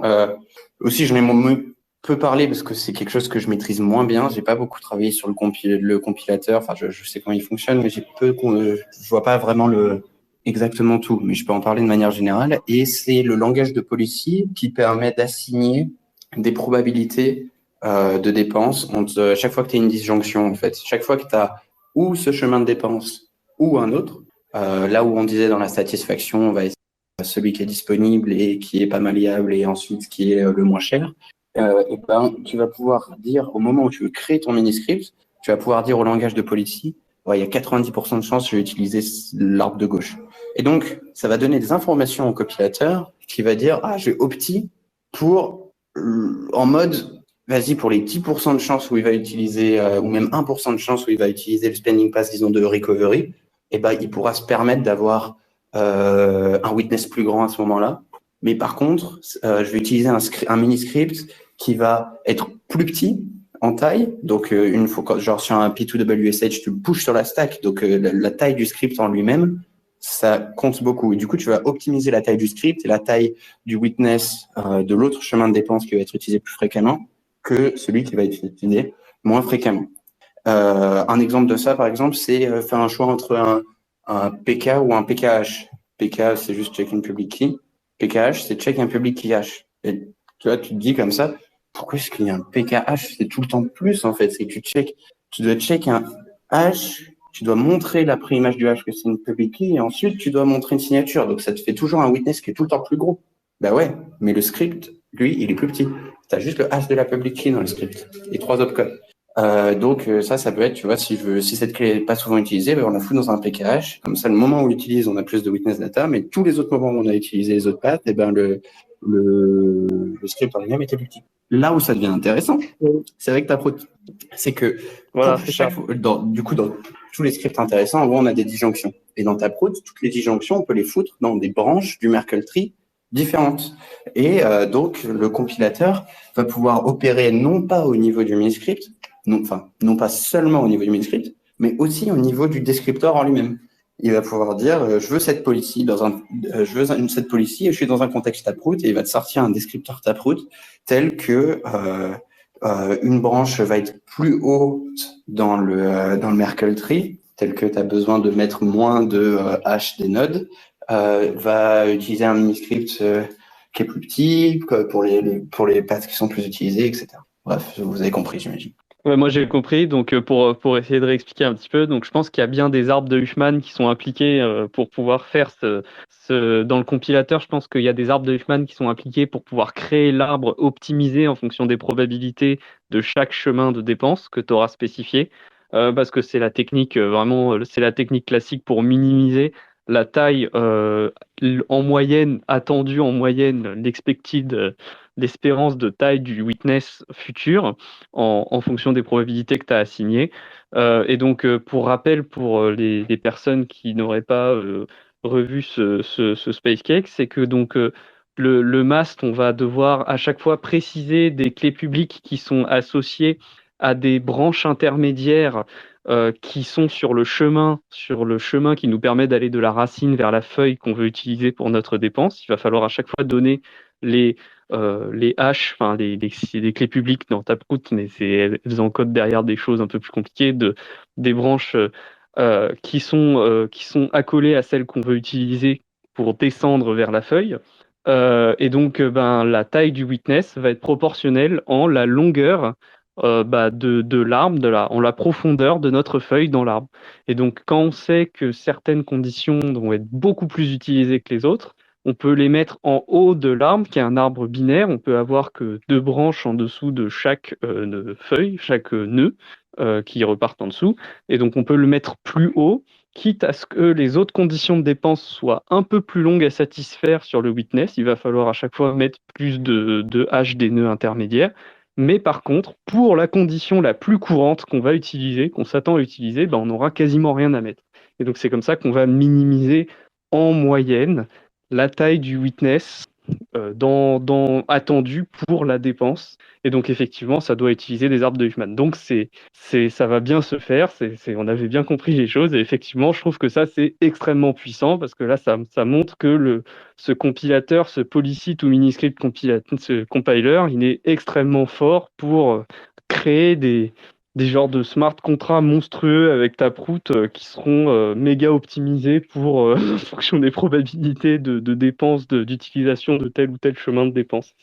C'est assez beau, je trouve. Voilà. Yes. Juste petit point pédantique et un truc aussi que je voulais rajouter pour ce que j'ai dit tout à l'heure. Petit point pédantique, c'est juste que Taproot, c'est pas un mast. Les gens font que dire que c'est un mast, mais c'est pas un mast. C'est pas un abstract syntax tree. C'est un Merkle tree. Et par exemple, Miniscript, c'est un abstract syntax tree parce qu'il y a une syntaxe. Le deuxième truc que je voulais dire, c'est que tout à l'heure, je disais que les outputs descripteurs, c'était super cool. Vous aurez regardé qu'aujourd'hui, il y a pas mal de standards qui sont pas ouf. C'est pas non plus juste pour rattraper, c'est pas pour faire du drama, et ça veut pas dire que les projets qui l'utilisent sont cons, ou ça veut pas dire que les gens qui ont déjà des backups de mnémonique tout court sont pas safe ou quoi que ce soit. Enfin, je veux pas faire de peur ou quoi que ce soit. C'est juste que, disons, avoir une backup explicite pour pouvoir localiser les coins avant de pouvoir les dépenser, c'est beaucoup mieux qu'avoir une backup implicite. C'est pas parce que vous avez qu'une mnémonique que vous allez jamais retrouver vos coins. Vous avez 99,9% de les retrouver. Mais bon, 0,1% quand on parle de la monnaie des gens, c'est important d'optimiser même pour ça. Voilà, à peu près. Je pense que moi, je vous avoue que là, je suis aux Açores avec ma team. on fait un offsite. Je pense que je vais pas tarder à vous laisser. Par contre, je suis chaud de répondre à une ou deux questions de plus, des gens qui écoutent. Est-ce que vous avez d'autres questions? Pantin, est-ce que tu avais d'autres questions de prévues? Alors moi, j'ai une dernière chose pour finir sur à quel point ça peut être génial ce qu'on peut faire avec Miniscript. Je t'avais déjà parlé je crois que c'était l'entonnoir du Bitcoin, du fait qu'on pourrait faire un genre de Denmad Switch. En fait, on pourrait interagir avec les hardware wallets, puisque Ledger, donc Salvatore, travaille à l'implémentation au support de Miniscript pour la signature sur le Ledger. Et moi, je vois dans le futur un monde où les gens auront un hardware wallet connecté à leur nœud, hardware wallet qui supporte Miniscript, avec lequel ils font des CoinJoin avec en fait du Taproot. Donc ils ont le wallet connecté au nœud pour faire les CoinJoin depuis le cold wallet. Sauf que en fait le Taproot qu'ils utilisent, il a un script de dépense qui est de type Liana vers une clé différente, ce qui fait que automatiquement ça fait un Denman switch qui, lorsqu'on déconnecte le hardware wallet, du coup permet à la clé de recovery de devenir effectivement utilisable au bout d'un certain temps.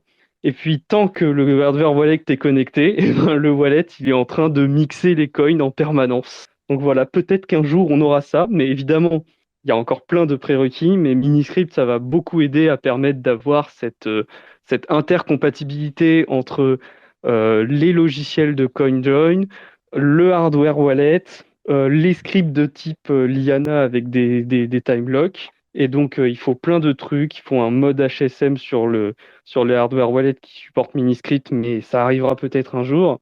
Et voilà. Et donc, bon, je pense que c'est une perspective future qui est très intéressante et ça montre à quel point ça peut être très très puissant d'avoir ce système d'intercompatibilité. Voilà, donc je pense que c'est possible de faire ça dans un futur lointain. Pour l'instant, c'est encore trop compliqué. Mais un jour, on pourra peut-être faire des CoinJoin depuis le cold wallet avec un pass de recovery de type Deadman Switch qui permet de dépenser les coins par une autre clé lorsqu'un time lock est dépassé. Voilà. Et je pense que c'est possible de faire ça avec Miniscript. J'espère qu'on verra ça un jour. Voilà. Ouais, mais si tu mélanges avec ce sur quoi Salvatore est en train de travailler, t'arrives pas très loin. Hein.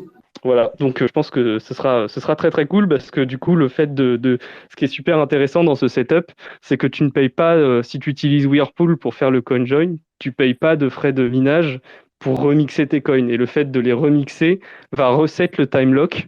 Donc tu n'as même pas à refaire de transaction pour réactiver le time lock parce que le CoinJoin se charge de le faire pour toi. Donc c'est quand même, je trouve ça assez énorme quand même sur le principe. Donc, ouais, c'est stylé. C'est stylé. Ouais, que ce soit sur Whirlpool ou sur Join Market aussi. Tu peux même avoir de l'argent en le faisant. En discutant avec Salvatore, un point qui pourrait être bloquant encore à l'heure actuelle, c'est qu'il faut réussir à prouver que les autres inputs du CoinJoin ne sont pas des inputs de ton wallet. Ça, c'est un peu compliqué. Mais j'en ai discuté avec lui, mais si un jour on a ça, ça c'est totalement envisageable. Théoriquement, sur le papier, on pourrait totalement faire ça. Voilà. Effectivement, bien vu. Bon, il reste à voir s'il y a d'autres personnes qui ont des questions maintenant, et on va pouvoir clôturer, effectivement. Alors, est-ce qu'il y a d'autres questions? Super. On clôture sur Whirlpool, donc c'est parfait. Ça me semble pas mal aussi, vu qu'il n'y a pas l'air d'avoir trop de questions. De toute façon, il est un peu tard. Ouais. Je crois qu'il n'y a plus trop de... Il n'y a plus que 9 personnes, 9 survivants. Oui. Ouais, c'était super sympa en tout cas. Merci beaucoup, on a épuisé Antoine. Le jus de cerveau. Merci Antoine, hein. Franchement c'est super intéressant. Avec plaisir, cool. On pourra se refaire ça, peut-être à un autre moment pour moi, mais c'est chaud de refaire ça avec vous. C'est un super format, c'est cool d'avoir des gens avec qui on peut aller plus deep sur les trucs. Je vois qu'il y a pas mal de répondants, c'est stylé. C'est stylé. Donc on pourra s'en refaire d'autres. Sur Miniscript, encore il y a des trucs à dire, sur d'autres sujets. N'hésitez pas. Avec grand plaisir.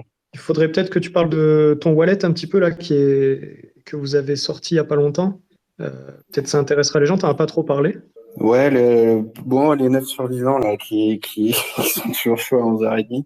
Et le podcast. On a un wallet qui s'appelle Liana, c'est cool, ça permet d'avoir une clé de recovery qui est time locked dans le futur. Donc typiquement, ça pourrait aider à faire de l'inheritance, donc de l'héritage, si on veut la donner à une autre personne, un héritier. ou ensuite ça pourra permettre, une fois qu'on permet le multisig qui va arriver à la fin du mois, et on est à la fin du mois, donc très très bientôt.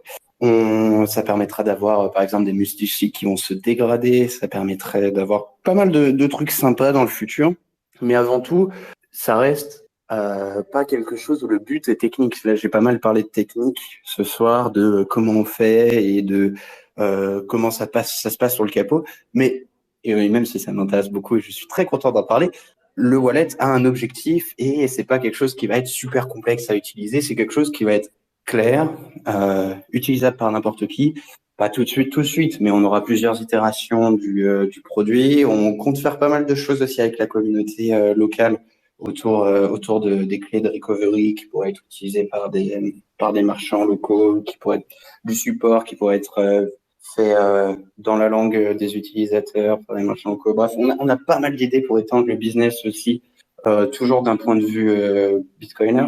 Donc, que ce soit qu'on s'adresse à des gens qui sont déjà Bitcoiners, qui veulent avoir un setup Liana pour leur famille, ou que ce soit des gens qui sont pas Bitcoiners du tout et qui ont peur d'utiliser Bitcoin parce que, par exemple, ils ont peur de fuck up leur setup, c'est tout. Ils vont avoir leurs clés, ils ont peur de perdre leurs clés. Par exemple, ils pourraient s'adresser à un marchand là où ils achètent leurs coins et que de toute façon, 99% du temps, s'il n'est pas technique, il aura généré sa seed à côté du mec qui lui vend ses coins et que l'autre, il dit non, mais j'ai fait un ta seed devant moi et du coup, bon, bref, au final, il trust à 100% la personne. Il pourrait, par exemple, avoir le marchand qui a une clé de recovery qui est timelock à 1 an et demi dans le futur. C'est-à-dire que la personne, au pire, plutôt qu'utiliser un service custodial parce qu'elle a trop peur, elle utilise un service où elle est tout le temps en contrôle, on ne peut pas la censurer, mais si elle perd sa clé et que pendant 1 an et demi, les coins n'ont pas bougé, le marchand peut dépenser le coin.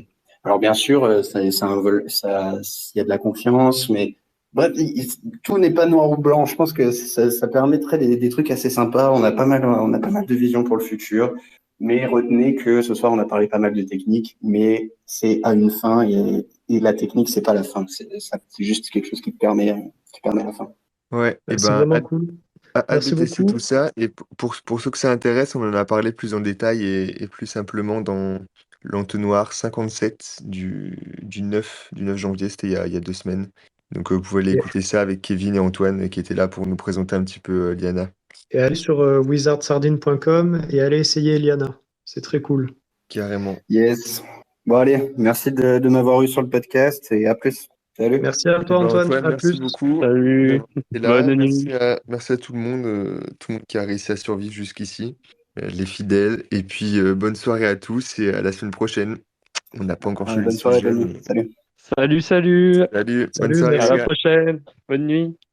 Merci d'avoir écouté notre podcast, j'espère qu'il vous a plu. N'hésitez pas à le partager sur les réseaux et nous mettre une note sur votre plateforme de podcast préférée, ça nous aide énormément. Ceci était une production Découvre Bitcoin, je vous retrouve très bientôt sur les réseaux.